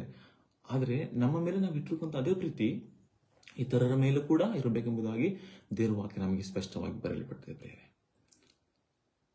ನಾವು ನೋಡ್ತೇವೆ, ನಾವು ತಪ್ಪು ಮಾಡಿದಾಗ ನಾವೇನ್ ಮಾಡ್ತೇವಂತೆ, ಲಾಯರ್ಗಳಾಗ್ಬಿಡ್ತೇವೆ, ಅಂದ್ರೆ ವಕೀಲರಾಗ್ಬಿಡ್ತೇವೆ. ನಾವು ತಪ್ಪು ಮಾಡಿದಾಗ, ಅಂದ್ರೆ ನಮ್ದು ತಪ್ಪು ಇಲ್ಲ, ಅದು ಇಲ್ಲ, ಇದಿಲ್ಲ ಎಂಬುದಾಗಿ ಆರ್ಗ್ಯುಮೆಂಟ್ ಮಾಡ್ತಾ ಇರ್ತೇವೆ ಅನೇಕ ಸಾರಿ. ಆದ್ರೆ ಎದುರು ಇರುವಂತ ವ್ಯಕ್ತಿ, ನಮ್ಮ ಎದುರು ಇರುವಂತ ನೆರೆಹೊರೆಯವರು ತಪ್ಪು ಮಾಡಿದಾಗ ನಾವು ಜಡ್ಜ್ಗಳಾಗ್ಬಿಡ್ತೇವೆ ಅಂತೆ. ಅಂದ್ರೆ ನಾವು ಅಲ್ಲೇ ಜಡ್ಜ್ಮೆಂಟ್ ಅವ್ರಿಗೆ ಕೊಟ್ಬಿಡ್ತೇವೆ. ಸೊ ಅದೆಲ್ಲ ಪ್ರೇಮ ನಮಗೆ ದೇವರು ಹೇಳ್ತಾ ಇರೋದು. ನಮ್ಮನ್ನು ನಾವು ಯಾವ ರೀತಿ ಪ್ರೀತಿ ಮಾಡ್ತೇವೆ, ನಮ್ಮನ್ನು ನಾವು ಯಾವ ರೀತಿ ಕ್ಷಮಿಸಿಕೊಳ್ತೇವೆ, ನಮ್ಮನ್ನು ನಾವು ಯಾವ ರೀತಿ ನಾವು ಇಷ್ಟಪಡ್ತೇವೆ, ನಮ್ಮ ಮೇಲೆ ನಾವು ಎಷ್ಟು ಪ್ರೀತಿ ಇಟ್ಟಿದ್ದೇವೋ ಅಂತ ಪ್ರೀತಿಯನ್ನು ಕೂಡ ನಾವೇನ್ ಮಾಡಬೇಕು, ನೆರೆಹೊರೆಯವರ ಮೇಲೆ ಇಡಬೇಕು ಎಂಬುದಾಗಿ ನಮಗೆ ನೋಡ್ತೇವೆ ಪ್ರಿಯರೇ. ನಾವು ಹೇಳ್ತೇವೆ, ದೇವರ ವಾಕ್ಯ ಹೇಳುತ್ತೆ, ನಾವು ದೇವರನ್ನ ಪ್ರೀತಿಸ್ತೇವೆ ಅಂತ ಹೇಳಿ ಸಹೋದರನ ನಾವು ಪ್ರೀತಿ ಮಾಡಿಲ್ಲ ಅಂದ್ರೆ ಅದು ಅಲ್ಲ ಪ್ರಿಯರೇ. ದೇವರು ಅದನ್ನು ಇಷ್ಟಪಡುವಂಥದ್ದಲ್ಲ. ದೇವರ ವಾಕ್ಯ, ನಿಮ್ಮ ಕಾಣಿಕೆಯನ್ನು ನೀವು ಅಲ್ಲೇ ಬಿಟ್ಟು ಹೋಗಿ ನೀವು ಮೊದಲು ಸಮಾಧಾನವನ್ನು ಹೊಂದಿ ಆಮೇಲೆ ಬರ್ರಿ ಎಂಬುದು ದೇವರ ವಾಕ್ಯ ಹೇಳುತ್ತೆ. ಸೊ ನಮಗೆ ಯಾರ ಮೇಲಾದ್ರೂ ಸಮಾಧಾನ ಇಲ್ಲ ಎಂಬ ಲೋಕದಲ್ಲಿ ಅಂದಾಗ ನಾವು ಮೊದಲನೇದಾಗಿ ಸಮಾಧಾನವನ್ನು ಹೊಂದಬೇಕು, ಪ್ರೀತಿಯನ್ನು ತೋರಿಸಬೇಕು, ಕ್ಷಮಿಸಬೇಕು ಎಂಬುದಾಗಿ ನೋಡ್ತಾ ಇದ್ದೇವೆ ಪ್ರಿಯರೇ. ಮತ್ತು ನಾವು ಎಲ್ಲಿಗಾದ್ರೂ ಒಂದು ಕಾರ್ಯಕ್ರಮಕ್ಕೆ, ಸಮಾರಂಭಕ್ಕೆ, ಮದುವೆಗೆ ಎಲ್ಲಿಗೂ ಹೋಗ್ಬೇಕಾದ್ರೆ ನಾವು ಎದ್ದುಕೊಳ್ಳೆ ಯಾವುದೋ ಒಂದು ಬಟ್ಟೆಗಳು ಹಾಕೊಂಡು ಹಿಂಗೂ ಇರುವಂಥ ಸ್ಥಿತಿಯಲ್ಲಿ ನಾವು ಯಾರಾದ್ರೂ ಹೋಗಲ್ಲ ಪ್ರಿಯರೇ. ಖಂಡಿತವಾಗಿ ನಾವು ಯಾರು ಆ ರೀತಿ ಹೋಗಲ್ಲ. ನಾವು ಹಿಂದಿನ ರಾತ್ರಿಯಿಂದಲೇ ನಮ್ಮನ್ನು ನಾವು ತಯಾರಿ ಮಾಡಿಕೊಳ್ತೇವೆ. ಯಾಕೆ? ಬೆಳಿಗ್ಗೆ ಎದ್ದ ಮೇಲೆ ನಾವು ಯಾವ ಒಂದು ಡ್ರೆಸ್ ಹಾಕೊಳ್ಬೇಕು, ಯಾವ ಶರ್ಟ್ ಪ್ಯಾಂಟ್ ಹಾಕಬೇಕು, ಯಾವ ಒಂದು ಸೀರೆಯನ್ನು ಹಾಕಬೇಕು, ಏನೆಲ್ಲ ಒಂದು ವಸ್ತುವನ್ನು ನಾವು ಧರಿಸಿಕೊಳ್ಳಬೇಕು, ಎಲ್ಲದೂ ಮ್ಯಾಚಿಂಗ್ ಇದೇನೋ ಇಲ್ವೋ ಎಂಬುದಾಗಿ ನಾವು ಪ್ರತಿಯೊಂದನ್ನು ನಾವು ಅಷ್ಟು ಸೂಕ್ಷ್ಮವಾಗಿ ನಾವು ಗಮನಿಸ್ತೇವೆ. ಅಷ್ಟು ಚೆನ್ನಾಗಿ ನಾವು ರೆಡಿಯಾಗಿ ಹೋಗ್ಬೇಕು ಎಂಬುದಾಗಿ ನಾವು ಇಷ್ಟಪಡ್ತೇವೆ. ಪ್ರತಿಯೊಂದು ಸಹ ನಾವು ಮುಂದಾಲೋಚನೆಯಿಂದ ನಾವು ಆಲೋಚನೆ ಮಾಡ್ತಾ ಇರ್ತೇವೆ. ಯಾಕಂದ್ರೆ ನಮ್ಮ ದೇಹದ ಮೇಲೆ ನಮಗೆ ಇರುವಂತ ಪ್ರೀತಿ ಅದನ್ನೆಲ್ಲವನ್ನ ಅದು ಮಾಡಿಸ್ತದೆ. ಯಾಕಂದ್ರೆ ನಾವು ಅಲ್ಲಿ ಚೆನ್ನಾಗಿ ಕಾಣಿಸ್ಬೇಕು, ಎಲ್ಲರ ಒಂದು ಗಮನ ನಮ್ಮ ಮೇಲೆ ಬರಬೇಕು, ನಾವು ಚೆನ್ನಾಗಿ ನೀಟಾಗಿರಬೇಕು, ಸ್ವಚ್ಛವಾಗಿ ಕಾಣಿಸ್ಬೇಕೆಂಬುದಾಗಿ ನಾವು ಅನೇಕ ಪ್ರಯತ್ನ ಪಡ್ತಾ ಇರ್ತೇವೆ. ಒಳ್ಳೆಯದೇ, ನಾವು ಚೆನ್ನಾಗಿರಬೇಕು, ಚೆನ್ನಾಗಿ ಕಾಣಿಸ್ಬೇಕು ಕೂಡ. ನಮ್ಮ ದೇಹದ ಮೇಲೆ ನಾವು ಎಷ್ಟು ಪ್ರೀತಿ ಇಟ್ಟಿರ್ತೇವೆ ಅಲ್ವಾ? ಸೊ ಅದೇ ಪ್ರೀತಿನ ದೇವ್ರ ವಾಕ್ಯ ಹೇಳ್ತಾ ಇದೆ, ನಾವು ಇತರರ ಮೇಲೆ, ನೆರೆಯವರ ಮೇಲೆ ಕೂಡ ನಾವು ತೋರಿಸಬೇಕು. ಅದು ದೇವರ ಪ್ರೀತಿ ಎಂಬುದಾಗಿ ನಮಗೆ ಸತ್ಯವಾಗಿ ಸ್ಪಷ್ಟವಾಗಿರ್ತದೆ ಪ್ರೇರೆ. ಇವತ್ತು ನಾವು ನೋಡ್ಬೇಕಾದ್ರೆ ಲೋಕದಲ್ಲಿ ಎಷ್ಟೋ ಜನಕ್ಕೆ ಪ್ರೀತಿ ಇಲ್ಲ ಪ್ರೇರೆ. ನೆರೆಯವರನ್ನ ಪಕ್ಕಕ್ಕೆ ಇಡ್ರಿ, ಸ್ವಂತ ಅಣ್ಣ ತಮ್ಮಂದರ ಮೇಲೆ ಪ್ರೀತಿ ಇಲ್ಲ, ತಂದೆ ತಾಯಿಗಳ ಮೇಲೆ ಪ್ರೀತಿ ಇಲ್ಲ, ಮಕ್ಕಳ ಮೇಲೆ ಪ್ರೀತಿ ಇಲ್ಲ. ಕೇವಲ ಸಣ್ಣ ಸಣ್ಣ ವಿಷಯಗಳಿಗಾಗಿ, ಆಸ್ತಿ ವಿಷಯಗಳು, ಇನ್ನೊಂದು ವಿಷಯಗಳು, ಹಣದ ವಿಷಯ, ಯಾವುದ್ಯಾವುದೋ ವಿಷಯಗಳಿಗೆ ಅಣ್ಣ ತಮ್ಮಂದಿರು ಒಬ್ಬರನ್ನೊಬ್ಬರು ಸಾಯಿಸಿಕೊಳ್ತಾ ಇದ್ದಾರೆ, ಒಬ್ಬರಿಗೊಬ್ಬರು ದೂರ ಆಗ್ತಾ ಇದ್ದಾರೆ, ಮಾತನ್ನ ಬಿಡ್ತಾ ಇದ್ದಾರೆ. ಸೊ ಲೋಕದಲ್ಲಿ ಎಲ್ಲಿಯೂ ಪ್ರೀತಿ ನಮಗೆ ನೋಡಿದ್ರೆ ತುಂಬಾ ಕಷ್ಟ ಆಗಿದೆ. ಇವತ್ತು ಲೋಕದಲ್ಲಿ ಎಲ್ಲಿ ನೋಡಿದ್ರಲ್ಲಿ ಜಗಳಗಳು, ಕಲಹಗಳು, ಕೋಪಗಳು, ದ್ವೇಷಗಳು. ಅದು ಲೋಕಕ್ಕೆ ಸಂಬಂಧಪಟ್ಟದ್ದಾದರೆ ದೇವರ ಮಕ್ಕಳಾಗಿರುವಂಥ ನಾವು, ದೇವರನ್ನ ನಂಬಿರುವಂಥ ನಾವು, ಪ್ರೀತಿ ಸ್ವರೂಪನಾಗಿರುವಂಥ ದೇವರನ್ನ ಅಂಗೀಕರಿಸಿ ಆತನ ಮಾರ್ಗದಲ್ಲಿ ನಡೆಯುತ್ತಿರುವಂಥ ನಾವು ಇತರರ ಹಾಗೆ ಇರದೆ ಪ್ರೀತಿ ಮಾಡುವಂಥರಾಗಿರ್ಬೇಕು. ನೆರೆಯವರನ್ನ ನಮ್ಮ ಹಾಗೆ ನಾವು ಪ್ರೀತಿ ಮಾಡುವಂಥರಾಗಿರ್ಬೇಕು ಪ್ರಿಯರೇ. ಅದೇ ನಮಗೆ ಬೈಬಲ್ ನಮಗೆ ಬೋಧಿಸುವಂಥದ್ದಾಗಿದೆ. ಅನ್ಯರ ಹಾಗೆ ನಾವಲ್ಲ. ಯಾಕಂದ್ರೆ ನಾವು ಆರಿಸಲ್ಪಟ್ಟಂಥವರು, ನಾವು ದೇವರ ಮಕ್ಕಳು. ಆತನ ಪ್ರೀತಿಯಲ್ಲಿ ನಾವೆಲ್ಲರೂ ಸಹ, ಆತನ ಪ್ರೀತಿ ಎಂಬ ಒಂದು ಹಸ್ತದ ಕೆಳಗೆ ನಾವೆಲ್ಲರೂ ಸಹ ಜೀವನ ಮಾಡುವಂಥವರಾಗಿದ್ದೇವೆ ಪ್ರಿಯರೇ. ಅದಕ್ಕಾಗಿ ನಮ್ಮ ದೇವರು ನಮಗೆ ಬೋಧಿಸಿರುವುದನ್ನು ನಾವು ಇತರರ ಮುಂದೆ ತೋರಿಸಬೇಕು. ಅವ್ರು ನಮ್ಗೆ ಏನಾದರೂ ಮಾಡಿರ್ಬೋದು. ದೇವರು ಶಿಲುಬೆಯಲ್ಲಿದ್ದಾಗ ಶತ್ರುಗಳನ್ನೇ ಪ್ರೀತಿ ಮಾಡೋದು, ಅಷ್ಟು ಹಿಂಸೆ ನಮ್ಗೆ ಯಾರು ಕೊಡ್ಲಿಕ್ಕಿಲ್ಲ ಮೋಸ್ಟ್ಲಿ. ಸೊ ನಾವೇನು ಮಾಡಬೇಕು? ಕ್ಷಮಿಸಿ ಅವರನ್ನ ಆ ಥರ ಕರೆದುಕೊಳ್ಬೇಕು. ನಮ್ಮ ಪ್ರೀತಿಯನ್ನು ನಮ್ಮ ನೆರೆಯವರಿಗೆ ನಾವು ತೋರಿಸಬೇಕು. ದೇವರ ಪ್ರೀತಿ ಏನಿದೆ, ನಮ್ಮನ್ನವರು ನೋಡಿದಾಗ ಹೌದು ಇವರಲ್ಲಿ ನಿಜವಾದ ದೇವರ ಪ್ರೀತಿ ಇದೆ ಎಂಬುದಾಗಿ ಅವರು ನಮ್ಮನ್ನು ನೋಡಿ ಗಮನಿಸುವಂಥವರಾಗಿರಬೇಕು ಪ್ರಿಯರೇ. ಸೊ ಎರಡನೇ ಅಂಶನ ಉದಾಹರಣೆ ಮಾಡಿಕೊಂಡಿದ್ದೇವೆ. ನಾವು ನಮ್ಮ ನೆರೆಯವರನ್ನ ಪ್ರೀತಿ ಮಾಡಬೇಕು. ಮೊದಲನೇ ಅಂಶ ದೇವರನ್ನು ಪ್ರೀತಿ ಮಾಡಬೇಕು, ಎರಡನೇದಾಗಿ ನಮ್ಮ ನೆರೆಯವರನ್ನ ನಾವು ಪ್ರೀತಿ ಮಾಡಬೇಕು ಎಂಬುದಾಗಿ. ಮೂರನೇ ಅಂಶ ನೋಡಿಕೊಂಡು ನಾವು ಮುಂದೆ ಸಾಗೋಣ ಪ್ರಿಯರೇ. ಅದೇ ಮತ್ತಾಯನ ಬರೆದ ಸುವಾರ್ತೆ 5ನೇ ಅಧ್ಯಾಯ. ಮತ್ತಾಯನ ಬರೆದ ಸುವಾರ್ತೆ 5ನೇ ಅಧ್ಯಾಯ 44ನೇ ವಚನವನ್ನು ನಾವು ಓದಿಕೊಳ್ಳೋಣ. ಆದರೆ ನಾನು ನಿಮಗೆ ಹೇಳುವುದೇನೆಂದರೆ, ನಿಮ್ಮ ವೈರಿಗಳನ್ನು ಪ್ರೀತಿಸಿರಿ, ನಿಮ್ಮನ್ನು ಹಿಂಸೆ ಪಡಿಸುವವರಿಗೋಸ್ಕರ ದೇವರನ್ನು ಪ್ರಾರ್ಥಿಸಿರಿ. ಹಲ್ಲೆಲೂಯಾ. ನಾವಿಲ್ಲಿ ನೋಡ್ತೇವೆ, ದೇವರ ವಾಕ್ಯ ನಮಗೆ ಈ ರೀತಿಯಾಗಿ ಬರೆಯಲ್ಪಟ್ಟಿದೆ. ದೇವರು ನಮ್ಗೆ ಏನು ಹೇಳ್ತಾ ಇದ್ದಾರೆ ಅಂದರೆ, ನಿಮ್ಮ ವೈರಿಗಳನ್ನು ಪ್ರೀತಿಸಿರಿ ಎಂಬುದಾಗಿ. ಏನೋ ಬ್ರದರ್, ಮೊದಲನೇದಾಗಿ ದೇವ್ರನ್ನ ಪ್ರೀತಿ ಮಾಡುವಂತ ಹೇಳಿದ್ರಿ, ಮಾಡ್ಬೋದು. ನೆರೆಯವರನ್ನು ಪ್ರೀತಿ ಮಾಡೋಂದ್ರೂ ಕೂಡ ಅದು ಹೆಂಗೋ ನಾವು ಪ್ರಯತ್ನ ಪಡ್ಬೋದು. ಈಗ ಶತ್ರುಗಳನ್ನ, ವೈರಿಗಳನ್ನು ಪ್ರೀತಿ ಮಾಡಿ ಅಂದ್ರೆ ಸ್ವಲ್ಪ ಕಷ್ಟ, ಮನಸ್ಸಿಗೆ ಸ್ವಲ್ಪ ಕಷ್ಟ ಆಗ್ತದೆ ಅಂತ ಅನಿಸ್ಬೋದು ಮನಸ್ಸಿನಲ್ಲಿ. ಆದರೆ ದೇವರ ಸಲುವಾಗಿ ನಾವು ಕಷ್ಟ ಆಗಿರುವುದನ್ನೇ ನಾವು ಮಾಡಿದರೆ ದೇವರು ನಮಗೆ ಅಷ್ಟು ಉನ್ನತವಾಗಿರುವಂತಹ ಆಶೀರ್ವಾದಗಳನ್ನ ಕೊಡುವಂತ ದೇವರು ನಮ್ಮ ದೇವರಾಗಿದ್ದಾನೆ. ಮೂರನೇ ಅಂಶ ನೋಡ್ತಾ ಇದ್ದೇವೆ, ನಾವು ನಮ್ಮ ವೈರಿಗಳನ್ನ ಪ್ರೀತಿ ಮಾಡಬೇಕು ಎಂಬುದಾಗಿ ದೇವರು ಹೇಳುತ್ತಿದ್ದಾರೆ. ಅನೇಕರು ಈ ಒಂದು ಆಜ್ಞೆಯನ್ನ ಒಪ್ಪೋದು ಸ್ವಲ್ಪ ಕಷ್ಟ. ಯಾಕಂದ್ರೆ ನೋಡ್ತೇವೆ, ನಮ್ಮ ಸುತ್ತಮುತ್ತಲಿರುವಂಥ ಜನಗಳನ್ನ ನಾವು ನೋಡ್ಬೋದು. ನಮ್ಮ ಒಂದು ವಿಶ್ವಾಸಿಗಳಲ್ಲೇ ಇರ್ತಾರೆ, ನಮ್ಮ ಸಭೆಗಳಲ್ಲೂ ಇದ್ರೂ ಇರ್ಬೋದು. ಸೊ ಏನಪ್ಪಾ ಅಂದ್ರೆ, ನಾನು ಏನು ಬೇಕಾದ್ರೂ ಮಾಡ್ತೀನಿ ಬ್ರದರ್, ಆದರೆ ಅವರನ್ನ ಮಾತ್ರ ನಾನು ಕ್ಷಮಿಸಲ್ಲ. ನಾನು ಯಾರನ್ನ ಬೇಕಾದ್ರೂ ಕ್ಷಮಿಸ್ತೀನಿ, ಇವ್ರನ್ನ ಕ್ಷಮಿಸಲ್ಲ. ಈ ತಪ್ಪನ್ನ ಮಾತ್ರ ಕ್ಷಮಿಸಲ್ಲ, ಜೀವನ ಪೂರ್ತಿ ನಾನು ಮರೆಯಲ್ಲ ಎಂಬುದಾಗಿ ಅನೇಕರು ನಮ್ಮ ಮುಂದೆ ಹೇಳೋದನ್ನ ನಾವು ಅನೇಕ ಸಾರಿ ಗಮನಿಸಿರ್ಬೋದು. ನಾನು ಹೇಳ್ತೇನೆ ಪ್ರಿಯರೇ, ನಾನು ಮತ್ತು ನಾವೆಲ್ಲರೂ ಸಹ ಪಾಪಿಗಳು. ಒಂದು ಕಾಲದಲ್ಲಿ ನಾವೆಲ್ಲ ಪಾಪದಲ್ಲಿ ಇದ್ದಂಥವ್ರು, ಅಂಧಕಾರದಲ್ಲಿ ಜೀವನ ಮಾಡುವಂಥವ್ರು.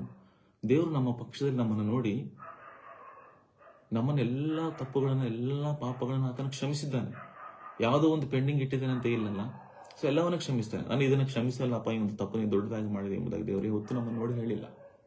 ಆತನು ಎಲ್ಲ ತಪ್ಪುಗಳನ್ನ ನಮ್ಮನ್ನು ಕ್ಷಮಿಸಿದ್ದಾನೆ, ಪಾಪಗಳನ್ನು ಕ್ಷಮಿಸಿದ್ದಾನೆ, ನಮ್ಮನ್ನು ಪರಿಶುದ್ಧರನ್ನಾಗಿ ಮಾಡಿದ್ದಾನೆ, ನೀತಿವಂತರನ್ನಾಗಿ ಮಾಡಿದ್ದಾನೆ, ಆತನ ಮಕ್ಕಳಾಗಿ ನಮ್ಮನ್ನು ಮಾಡಿದ್ದಾನೆ ಪ್ರಿಯರೇ. ಅದಕ್ಕೆ ನಾವು ಸಹ ಇತರರು ನಮಗೆ ಎಷ್ಟೇ ಮೋಸ ಮಾಡಿರಲಿ, ಅನ್ಯಾಯ ಮಾಡಿರಲಿ, ನಮ್ಮ ಮನಸ್ಸನ್ನು ನೋಯಿಸಿರಲಿ, ಅವ್ರು ನಮಗೆ ಯಾವುದೇ ಒಂದು ಕೇಡನ್ನು ಬಯಸಿರಲಿ, ಆದರೆ ನಾವು ಏನ್ ಮಾಡ್ಬೇಕಂತೆ, ಅವರನ್ನ ಪ್ರೀತಿ ಮಾಡ್ಬೇಕೆಂಬುದಾಗಿ ನಮಗೆ ಸತ್ಯವೇದ ಹೇಳ್ತಾ ಇದೆ. ಅವರಿಗೋಸ್ಕರ ನೀನು ಪ್ರಾರ್ಥನೆ ಮಾಡು. ಅವ್ರನ್ನ ಹಿಂಸೆ ಪಡಿಸ್ತಾ ಇರ್ಬೋದು, ಆದರೆ ಅವರ ನಿಮಿತ್ತವಾಗಿ ನೀನು ಪ್ರಾರ್ಥನೆ ಮಾಡು ಎಂಬುದಾಗಿ ನಮಗೆ ಸತ್ಯವೇದ ಹೇಳ್ತಾ ಇದೆ ಪ್ರಿಯರೇ. ವೈರಿಗಳನ್ನು ನೀವು ಪ್ರೀತಿ ಮಾಡ್ರಿ ಎಂಬುದಾಗಿ. ಇದು ಸ್ವಲ್ಪ ಕಷ್ಟ ಅನ್ನಿಸ್ಬೋದು, ಆದರೆ ನಾವು ಮಾಡಲೇಬೇಕಾಗಿರುವಂಥ ಒಂದು ಆಜ್ಞೆ. ಯಾಕೆಂದರೆ ನಾವೆಲ್ಲರೂ ಸಹ ಕ್ರೈಸ್ತರಾಗಿದ್ದೇವೆ. ದೇವರು ಹೇಳಿರುವಂಥ ಆಜ್ಞೆಗಳನ್ನು ನಾವು ಕೈಕೊಂಡು ನಡೆಯಬೇಕು. ಅದೇ ನಾವು ದೇವರಿಗೆ ತೋರಿಸುವಂಥ ಒಂದು ವಿಧೇಯತೆ. ದೇವರ ಮೇಲೆ ನಾವು ಇಟ್ಟುವಂಥ ಪ್ರೀತಿ ಯಾವ ರೀತಿ ನಾವು ತೋರಿಸಬೇಕು ಅಂದ್ರೆ, ಆತನು ಹೇಳಿರುವಂಥ ಮಾತುಗಳನ್ನು ನಾವು ಅನುಸರಿಸಿ ನಡೆದಾಗಲೇ ನಮಗೆ ದೇವರ ಮೇಲೆ ಪ್ರೀತಿ ಇದೆ ಎಂಬುದಾಗಿ ಅದು ಸ್ಪಷ್ಟವಾಗಿ ತಿಳಿಸಲ್ಪಡ್ತದೆ ಪ್ರಿಯರೇ. ನಾವು ನೋಡ್ತೇವೆ, ಯೋಸೇಫನ ಬಗ್ಗೆ ನಾವು ನೋಡ್ತೇವೆ ಪ್ರಿಯರೇ, ನಾವೆಲ್ಲರೂ ಸತ್ಯವೇದದಲ್ಲಿ. ಆತನ ಅಣ್ಣಂದಿರು ಆತನ ಏನ್ ಮಾಡಿದ್ರು? ದ್ವೇಷ ಮಾಡಿದ್ರು. ಆತನ ಅಣ್ಣಂದಿರು ಆತನ ಗುಂಡಿಯಲ್ಲೇ ಹಾಕಿದರು. ಅವನನ್ನು ಏನೋ ಒಂದು ಮಾಡಬೇಕೆಂಬುದಾಗಿ ಕೆಟ್ಟ ಉದ್ದೇಶ ಅವನ ಒಂದು ತಮ್ಮನ ಮೇಲೆ ಅವರ ಅಣ್ಣಂದಿರೇ ಇಟ್ಟಿದ್ರು. ಆದರೆ ಒಂದು ಕಾಲ ಬಂತು, ದೇವರು ಯೋಸೇಫನನ್ನು ಮೇಲೆ ಒಂದು ಉನ್ನತ ಸ್ಥಾನದಲ್ಲಿ ಇಟ್ಟ, ಮೇಲೆತ್ತಿದ. ಬರಗಾಲ ಬಂದಾಗ ಅವನ ಮುಂದೆ ಯಾರು ಅವನನ್ನು ದ್ವೇಷಿಸಿದರೋ, ಯಾರು ಅವನನ್ನು ಹಿಂಸೆ ಪಡಿಸಿದರೋ ಅವರೇ ಆತನ ಮುಂದೆ ಬಂದು ನೆರವಿಗೆ ಸಹಾಯಕ್ಕೆ ನಿಂತಾಗ ಯೋಸೇಫನ ಅಂದುಕೊಳ್ಳಬಹುದಾಗಿತ್ತು, ನೀವೆಲ್ಲ ನನಗೆ ಅಷ್ಟೆಲ್ಲ ಮಾಡಿದಿರೋವಾಗಲೇ, ಸೊ ನನಗೆ ನಿಮ್ಮ ಮೇಲೆ ಕೋಪ ಇದೆ, ದ್ವೇಷ ಇದೆ, ಇವತ್ತು ನನಗೆ ಒಳ್ಳೆ ಒಂದು ಅವಕಾಶ ಸಿಕ್ಕಿದೆ, ಆ ಒಂದು ಸ್ಥಾನದಲ್ಲಿ ಬೇರೆ ಯಾರಾದರೂ ಇದ್ದಿದ್ದರೆ ಮೋಸ್ಟ್ಲಿ ಹಿಡ್ಕೊಡ್ರೆ ಅವ್ರನ್ನ ಕಟ್ರಿ, ಹೊಡಿರಿ, ಬಡಿರಿ ಎಂಬುದಾಗಿ ಕೋಪ ತೋರಿಸ್ಬೋದಿತ್ತನ್ನು. ಆದರೆ ಯೋಸೇಫನ ಆ ರೀತಿಯಾಗಿ ಮಾಡಲಿಲ್ಲ ಪ್ರಿಯರೇ. ಆತನವರಿಗೆ ಸಹಾಯ ಮಾಡದೆಂಬುದಾಗಿ, ದ್ವೇಷ ತೋರಿಸಿದ ಬದಲಾಗಿ ಪ್ರೀತಿಯನ್ನು ತೋರಿಸಿದೆ ಎಂಬುದಾಗಿ ನೋಡ್ತಾ ಇದ್ದ ಪ್ರೇರೆ. ಅನೇಕರು ನಮ್ಮೊಂದು ಬಂಧುಗಳಾಗಿರಲಿ, ಸ್ನೇಹಿತರಾಗಿರಲಿ, ಸಭೆಯಲ್ಲಾಗಿರಲಿ, ಇತರರು ನಮಗೆ ಹಿಂಸೆಪಡಿಸಿದಾಗ ನಮಗೆ ಅವರ ಮೇಲೆ ದ್ವೇಷವನ್ನು ಸಾಧಿಸುವುದನ್ನು ಬಿಟ್ಟು, ಅವರ ಮೇಲೆ ನಾವು ದ್ವೇಷವನ್ನು ಸಾಧಿಸುವಂತ ಆ ಒಂದು ಸಿಚುವೇಶನ್ಸ್ ನಮ್ಮ ಮೇಲೆ ಬಂದಾಗ ನಾವೇನು ಮಾಡಬೇಕು? ಅದನ್ನು ಬಿಟ್ಟು ಪ್ರೀತಿಯನ್ನು ತೋರಿಸುವಂತವರಾಗಿರಬೇಕು. ಪ್ರೀತಿಯನ್ನು ಅವ್ರ ಮೇಲೆ ತೋರಿಸುವಂತವರಾಗಿರ್ಬೇಕು. ಬೇರೆ ಯೋಸೇಫನ ಆ ರೀತಿ ಮಾಡಲಿಲ್ಲ. ದಾವೀದನ ನೋಡ್ತೇವೆ, ಸೌಲನು ಎಷ್ಟು ಸಾರಿ ದಾವೀದನ ಸಾಯಿಸಬೇಕೆಂಬುದಾಗಿ ನೋಡ್ದ. ಅದೇ ಸೌಲನು ದಾವೀದನಿಗೆ ಏಕಾಂತವಾಗಿ ಸಿಕ್ಕಾಗ ದಾವೀದನು ಸುಲಭವಾಗಿ ಸೌಲನ್ನು ಸಾಯಿಸಬಹುದಾಗಿತ್ತು. ಆದರೂ ಸಹ ಅವನು ಸಾಯಿಸಲಿಲ್ಲ. ಅವನ ವೈರಿ ಶತ್ರು ಎಂಬುದಾಗಿ ಆತನು ನೋಡ್ತಾ ಇದ್ದ. ಸೊ ಆತನನ್ನು ಏಕಾಂತವಾಗಿ ಸಿಕ್ಕಾಗ ಸಾಯಿಸಲಿಲ್ಲ ಪ್ರೇರೆ, ಬದಲಾಗಿ ಆತನ ಬಿಟ್ಟು. ಸೊ ಇಂಥ ಒಂದು ಕ್ಷಮಾಪಣೆಯ ಗುಣ ನಮ್ಮಲ್ಲಿರಬೇಕೆಂಬುದಾಗಿ ನಾನು ಇವತ್ತು ಹೇಳ್ತಾ ಇದ್ದೇನೆ ಪ್ರೇರೆ. ನಮ್ಮ ವೈರಿಗಳು ಅಂತ ಯಾರೂ ನಮಗೆ ಕೂಡ ಇರಬಾರ್ದು. ನಾವೆಲ್ಲರನ್ನು ಪ್ರೀತಿಸಿ ಎಲ್ಲರನ್ನ ಕ್ಷಮಿಸುವಂತವರಾಗಿರ್ಬೇಕೆಂಬುದಾಗಿ ನೋಡ್ತಾ ಇದ್ದೆ ಪ್ರೇರೆ. ನಾವೇನ್ ಮಾಡ್ತೇವೆ? ಅನೇಕ ಸಲ ಹೇಳ್ತಾ ಇರ್ತೇವೆ, ನಾವು ಒಳ್ಳೆಯವರಿಗೆ ಒಳ್ಳೆಯವರಾಗಿರ್ತೇವೆ, ಕೆಟ್ಟವರಿಗೆ ಕೆಟ್ಟವರು ಎಂಬುದಾಗಿ. ಅದು ಅಲ್ಲ ಪ್ರೇರೆ. ನಾವು ಒಳ್ಳೆಯವರಿಗೂ ಕೂಡ ಒಳ್ಳೆಯವರಾಗಿರಬೇಕು, ಕೆಟ್ಟವರಿಗೂ ಕೂಡ ಒಳ್ಳೆಯವರೇ ಆಗಿರಬೇಕೆಂಬುದಾಗಿ ನಮಗೆ ಸತ್ಯವೇದ ಬೋಧನೆ ಮಾಡ್ತಾ ಇದೆ. ನಾವು ನಮ್ಮ ವೈರಿಗಳಿಗೆ ಏನಾದರೂ ಸೇವೆ ಸಲ್ಲಿಸುವಂತ ಅವಕಾಶ ನಮಗೆ ಸಿಕ್ಕರೆ ಖಂಡಿತವಾಗಿ ಅದನ್ನು ಯಾರು ಬಿಡಬೇಡಿ. ಯಾರು ಅದನ್ನು ಮಿಸ್ ಮಾಡ್ಕೋಬೇಡಿ. ಯಾಕಂದ್ರೆ ಅದರಲ್ಲಿ ನಮಗೆ ಡಬಲ್ ಆಶೀರ್ವಾದ ಸಿಗುತ್ತೆ. ನನ್ನೊಂದು ಸ್ವಂತ ಅನುಭವದಿಂದ ನಾನು ನಿಮಗೆ ಹೇಳ್ತಾ ಇದ್ದೇನೆ. ನಮ್ಮ ವೈರಿಗಳಿಗೆ ನಾವು ಸೇವೆ ಸಲ್ಲಿಸುವಂತ ಅವಕಾಶ ನಮ್ಗೆ ಏನಾದರೂ ದೇವರು ಅನುಗ್ರಹಿಸಿದಾಗ ನಾವು ಅದನ್ನು ಮಾಡಬೇಕು. ನಮ್ಗೆಲ್ರಿಗೂ ಒಂದು ಆಟ ಗೊತ್ತಲ್ಲ, ಕ್ರಿಕೆಟ್ ಆಟ ನಮ್ಗೆಲ್ರಿಗೂ ಗೊತ್ತು. ಸರ್ವೇ ಸಾಮಾನ್ಯ ಆಡಿರ್ತೀವಿ ಅಥವಾ ನಾವು ನೋಡ್ತಾ ಇರ್ತೇವೆ. ಕ್ರಿಕೆಟ್ ಆಟದಲ್ಲಿ ಒಂದು ಸಿಂಗಲ್ ಅನ್ನು ತೆಗಿಬೇಕಂದ್ರೆ, ಒಂದು ರನ್ ಅನ್ನು ಓಡಬೇಕಂದ್ರೆ ಆ ಕಡೆಯಿಂದ ಈ ಕಡೆಯಿಂದ ಈ ಕಡೆ ಎಷ್ಟೋ ಶ್ರಮ ಪಟ್ಟು ಓಡಬೇಕು, ಕಷ್ಟಪಟ್ಟು ಓಡಬೇಕು. ಅದೇ ಒಬ್ಬ ಬ್ಯಾಟ್ಸ್ಮನ್ ಅದನ್ನ 4ಗೋ ಅಥವಾ ಒಂದು 6 ಅದನ್ನ ಹೊಡೆದಾಗ ಅವನಿಗೆ ಅಷ್ಟು ಶ್ರಮವಿಲ್ಲದೆ ನಿಂತ ಜಾಗದಲ್ಲಿ ಅವನಿಗೆ ಬರುತ್ತೆ, ಡಬಲ್ ರನ್ಸ್ಗಳು ಬರ್ತವೆ. ಓಡಿ ಬರೋದಕ್ಕಿಂತ ನಿಂತಲ್ಲೇ ಅವನಿಗೆ 4 ರನ್ಗಳು ಸಿಗ್ತವೆ ಅಥವಾ 6 ರನ್ಗಳು ಸಿಗ್ತವೆ ಅವನಿಗೆ. ಸೊ ಶತ್ರುಗಳನ್ನ ಪ್ರೀತಿ ಮಾಡೋದ್ರಲ್ಲಿ, ಶತ್ರುಗಳಿಗೆ ನಾವು ಸೇವೆ ಮಾಡೋದ್ರಲ್ಲಿ, ಶತ್ರುಗಳನ್ನ ಕ್ಷಮಿಸೋದ್ರಲ್ಲಿ ನಮ್ಗೆ ಎಂತ ಆಶೀರ್ವಾದಗಳು ಸಿಗುತ್ತಂದ್ರೆ ಡಬಲ್ ಆಶೀರ್ವಾದಗಳು ಸಿಗುತ್ತೆ ಬೇರೆ. ನಿಂತ ಜಾಗದಲ್ಲೇ ನಮಗೆ 4 ರನ್ಗಳು ಬರ್ಬೋದು, 6 ರನ್ಗಳು ಬರ್ಬೋದು. ಎಲ್ಲೋ ಓಡಿ ಪ್ರಯಾಸ ಪಡುವಂಥದ್ದು ನಮಗೆ ಅವಸರ ಇಲ್ಲ. ಯಾಕೆಂದರೆ ಇದು ದೊಡ್ಡ ವಿಷಯ. ನಮ್ಮನ್ನ ಪ್ರೀತಿಸೋರನ್ನು ನಾವು ಪ್ರೀತಿ ಮಾಡಿದ್ರೆ ಏನು ಉಪಯೋಗ ಇಲ್ಲ. ಸತ್ಯವೇದ ಕೂಡ ನಮಗೆ ಅದನ್ನೇ ಹೇಳುತ್ತೆ, ನಿಮ್ಮನ್ನ ಪ್ರೀತಿ ಮಾಡುವಂಥವ್ರನ್ನ ನೀವು ಪ್ರೀತಿ ಮಾಡಿದರೆ ಇದರಲ್ಲಿ ಯಾವುದೇ ಒಂದು ಸ್ಪೆಷಾಲಿಟಿ ಇಲ್ಲ, ಯಾವುದೇ ಒಂದು ವಿಶೇಷತೆ ಇಲ್ಲ. ಲೋಕದಲ್ಲಿರುವಂತಹ ಜನಗಳು ಕೂಡ ಅದೇ ರೀತಿನೇ ಮಾಡ್ತಾರೆ. ದೇವರು ಯಾರು ಎಂಬುದಾಗಿ ದೇವರ ಮೇಲೆ ನಂಬಿಕೆ ಇಲ್ಲದಂತ ಜನಗಳು ಕೂಡ ಇದನ್ನ ಮಾಡ್ತಾರೆ. ಇದರಲ್ಲಿ ಏನು ವಿಶೇಷತೆ ಇಲ್ಲ. ಇವತ್ತು ನಾವು ಯೇಸು ಕ್ರಿಸ್ತನ ಅಂಗೀಕರಿಸಿಕೊಂಡಿರುವಂತ ನಾವು, ನಮ್ಮಲ್ಲಿ ಒಂದು ವಿಶೇಷತೆ ಇರಬೇಕು, ಖಂಡಿತವಾಗಿ ಇರಬೇಕು ಪ್ರಿಯರೇ. ಏನಪ್ಪಾ ಅಂದ್ರೆ ನಮ್ಮನ್ನು ದ್ವೇಷಿಸುವವರನ್ನು ಕೂಡ ನಾವು ಪ್ರೀತಿಸಬೇಕು. ಇದೇ ನಮ್ಮ ಒಂದು ಸ್ಪೆಷಾಲಿಟಿ, ಇದೇ ನಮ್ಮ ಒಂದು ವಿಶೇಷತೆ ನಮ್ಮಲ್ಲಿ ಇರಬೇಕು. ಸೊ ಇಂಥ ಒಂದು ಕಷ್ಟಕರವಾಗಿರುವಂತ ಒಂದು ಅಂಶ ಅಷ್ಟು ಈಸಿ ಅಲ್ಲ ಇದು ಫಾಲೋ ಮಾಡೋದಕ್ಕೆ. ಸೊ ದೇವರಿಗಾಗಿ ನಾವು ಒಂದು ದೊಡ್ಡ ಕಾರ್ಯವನ್ನು ಮಾಡಿದಾಗ ದೇವರು ನಮಗೆ ದೊಡ್ಡದಾಗಿ ಆಶೀರ್ವಾದ ಮಾಡ್ತಾನೆ ಪ್ರಿಯರೇ. ಖಂಡಿತವಾಗಿ ಆತನ ಮಾಡ್ತಾನೆ. ಆತನ ನಮಗೆ ಕೈ ಬಿಡುವಂತನಲ್ಲ. ಖಂಡಿತವಾಗಿ ಆತನ ನಮಗೆ ಡಬಲ್ ಆಶೀರ್ವಾದವನ್ನು ಕೊಡುವಂತನಾಗಿದ್ದಾನೆ. ಸೊ ನಾವು ಶತ್ರುಗಳಿಗೆ ನಾವು ಕ್ಷಮಿಸುವಂತ ಅವಕಾಶ ಆಗಿರಲಿ, ಸೇವೆ ಮಾಡುವಂತ ಅವಕಾಶ ಆಗಿರಲಿ ನಮಗೆ ಸಿಕ್ಕಾಗ ಖಂಡಿತವಾಗಿ ನೀವು ಯಾರು ಕೂಡ ಬಿಡಬೇಡಿ ಪ್ರಿಯರೇ. ಯಾಕಂದ್ರೆ ಅದರಿಂದ ನಮಗೆ ದೇವರು ಉನ್ನತವಾಗಿರುವಂತಹ ಆಶೀರ್ವಾದಗಳನ್ನು ಆತನು ಕೊಡುವಂತನಾಗಿದ್ದಾರೆ ಪ್ರಿಯರೇ. ದೇವರು ಹೇಳುತ್ತೆ, ನಾವು ವೈರಿಗಳನ್ನ ಪ್ರೀತಿ ಮಾಡಬೇಕೆಂಬುದಾಗಿ. ಪ್ರೀತಿ ಅನ್ನುವಂಥದ್ದು ಮನುಷ್ಯನಿಗೆ ಸ್ವಾಭಾವಿಕವಾಗಿ ಬರುವಂತದ್ದಾಗಿದೆ. ಪ್ರೀತಿ ಇತರರು ನಮಗೆ ಕಲಿಸಿಕೊಡುವಂಥದ್ದು ಅವಶ್ಯಕತೆ ಇಲ್ಲ. ಹುಟ್ಟುತ್ತಾನೆ ಮನುಷ್ಯರಿಗೆ ಸ್ವಾಭಾವಿಕವಾಗಿ ಬರುವಂಥದ್ದು ಏನಾದ್ರು ಇದೆ ಅಂದ್ರೆ ಅದು ಪ್ರೀತಿ. ಆದ್ರೆ ಮನುಷ್ಯನಲ್ಲಿ ಇವತ್ತೇನು ದ್ವೇಷಗಳು, ಕೋಪಗಳು, ತಾಪಗಳು, ಇತರರ ಮೇಲೆ ಕೆಟ್ಟದ್ದು ಬಯಸಿದ್ದು ಇವೇನಿದಲ್ಲ, ಇವು ಸ್ವಾಭಾವಿಕವಾಗಿ ಬರುವಂಥದ್ದಲ್ಲ. ಇದು ಮನುಷ್ಯನು ಆದ್ಮೇಲೆ ಕಲಿತುಕೊಳ್ಳುವಂತ ವಿಷಯಗಳಿವು. ಈ ಒಂದು ಲೋಕದಲ್ಲಿ ಮನುಷ್ಯನ ಕಲಿತುಕೊಳ್ಳುವಂತ ಒಂದು ವಿಷಯಗಳಿವು. ಆದ್ರೆ ಮನುಷ್ಯನಿಗೆ ನಾರ್ಮಲ್ ಆಗಿ ಸ್ವಾಭಾವಿಕವಾಗಿ ಇರುವಂತದ್ದು ಏನಪ್ಪಾ ಅಂದ್ರೆ ಅವನಿಗೆ ಪ್ರೀತಿ ಸ್ವಾಭಾವಿಕವಾಗಿ ಇರುವಂತದ್ದಾಗಿದೆ ಪ್ರೇರೆ. ಅಂತ ಸ್ವಾಭಾವಿಕವಾಗಿರುವಂತದ್ದನ್ನು ನಾವೇನ್ ಮಾಡಬೇಕು? ಜನರ ಮುಂದೆ ನಾವು ತೋರಿಸಬೇಕು, ಪ್ರೀತಿಸಬೇಕು. ಒಬ್ಬರನ್ನೊಬ್ಬರು ದೇವರಿಗಾಗಿ ನಾವು ದೊಡ್ಡ ಕಾರ್ಯಗಳನ್ನ ಮಾಡಬೇಕು ಪ್ರೇರೆ. ನಾವು ದೇವರ ಮುಂದೆ ಎಷ್ಟೆಲ್ಲ ನಾವು ಡಿಮ್ಯಾಂಡ್ಸ್ ಇಡ್ತಾ ಇರ್ತಾವಲ್ಲ, ದೇವರೇ ನನಗೆ ಅದು ಬೇಕು, ದೇವರೇ ನನಗೆ ಇದು ಬೇಕು ಎಂಬುದಾಗಿ. ದೇವರು ನಮ್ಗೆ ಏನಾದ್ರೂ ಒಂದು ಖಾಲಿ ಒಂದು ಹಾಳೆಯನ್ನು ಕೊಟ್ಟು ನಿನಗೆ ಏನ್ ಬೇಕು, ಬರೀ ಮಗನೇ ಅಥವಾ ಮಗಳೇ ಅಂತ ಏನಾದ್ರು ಹೇಳಿದಾಗ ನಾವು ಬರೆಯೋದಕ್ಕೆ ಪ್ರಾರಂಭ ಮಾಡಿದ್ರೆ ಮೋಸ್ಟ್ಲಿ ದೇವ್ರೆ ನನಗೆ ಇನ್ನೊಂದು ಅಡಿಷನಲ್ ಶೀಟ್ ಕೊಡಪ್ಪ ದೇವ್ರೆ ಅಂತ ಕೇಳಬಹುದು. ಯಾಕಂದ್ರೆ ನಮ್ಮೊಂದು ಡಿಮ್ಯಾಂಡ್ಸ್ ಅಷ್ಟೆಲ್ಲೇ ಇರ್ತವೆ. ಅದು ಇದು ಎಲ್ಲ ಬೇಕೆಂಬುದಾಗಿ. ಒಳ್ಳೆಯದೇ ಪ್ರೇಯರ್ ಇಲ್ಲ ಅಂತೆಲ್ಲ. ಆದರೆ ದೇವರು ಅದೇ ಹಾಳೆಯಲ್ಲಿ, ಮಗನೇ ನಾನು ನಿನಗೆ ಕೊಡುವಂಥದ್ದನ್ನು ನೀನು ಬರೆದೀಯಾ, ನೀನು ನನಗೆ ಏನನ್ನ ಮಾಡಿದ್ದೀಯಾ ಎಂಬುದಾಗಿ ಒಂದು ಪ್ರಶ್ನೆ ಕೇಳೋದಾದರೆ ನಾವು ಎಷ್ಟು ಅಂಶಗಳನ್ನು ಬರೀಬೋದು ಪ್ರಿಯರೇ? ಎಷ್ಟು ಅಂಶಗಳನ್ನು ನಾವು ಬರೀಬೋದು? ಒಂದು ಸಾರಿ ನಾವು ಯೋಚನೆ ಮಾಡೋಣ. ಅಟ್ಲೀಸ್ಟ್ ನಮಗೊಂದು ಪಾಸ್ ಮಾರ್ಕ್ಸ್ ಆದ್ರೂ ನಮಗೆ ಬರ್ಬೇಕು ಅದರಲ್ಲೇ, ಹೌದಾ ಇಲ್ಲ? ಸೊ ನಾವು ದೇವರಿಗೋಸ್ಕರ ನಾವೇನು ಮಾಡ್ತೀವಿ ಅದರಲ್ಲಿ ಜಸ್ಟ್ ಪಾಸ್ ಆದ್ರೂ ನಾವು ಆಗಬೇಕು. ಸೊ ಅದಕ್ಕಾಗಿ ನಾವು ದೇವರಿಗೋಸ್ಕರ ನಾವು ದೇವರನ್ನ ಪ್ರೀತಿ ಮಾಡ್ತೇವೆ ಅಂತ ಹೇಳ್ತಾ ಇದ್ದೇವೆ. ಆದರೆ ನಾವು ಕ್ರಿಯೆಯಲ್ಲಿ ತೋರಿಸ್ತಾ ಇದ್ದೇವೋ ಇಲ್ವೋ? ನಮ್ಮೊಂದು ನಡತೆಯಲ್ಲಿ ನಾವು ತೋರಿಸ್ತಾ ಇದ್ದೇವೋ ಇಲ್ವೋ? ನಮ್ಮೊಂದು ಆಲೋಚನೆ, ನಮ್ಮ ಹೃದಯದಲ್ಲಿ ನಾವು ಅದನ್ನು ನಾವು ತೋರಿಸ್ತಾ ಇದ್ದೇವೋ? ಒಂದು ಸಾರಿ ಒಂದು ಬೆಳಗಿನ ಜಾವ ಪರೀಕ್ಷೆ ಮಾಡ್ಕೊಳ್ಳೋಣ ಪ್ರಿಯರೇ.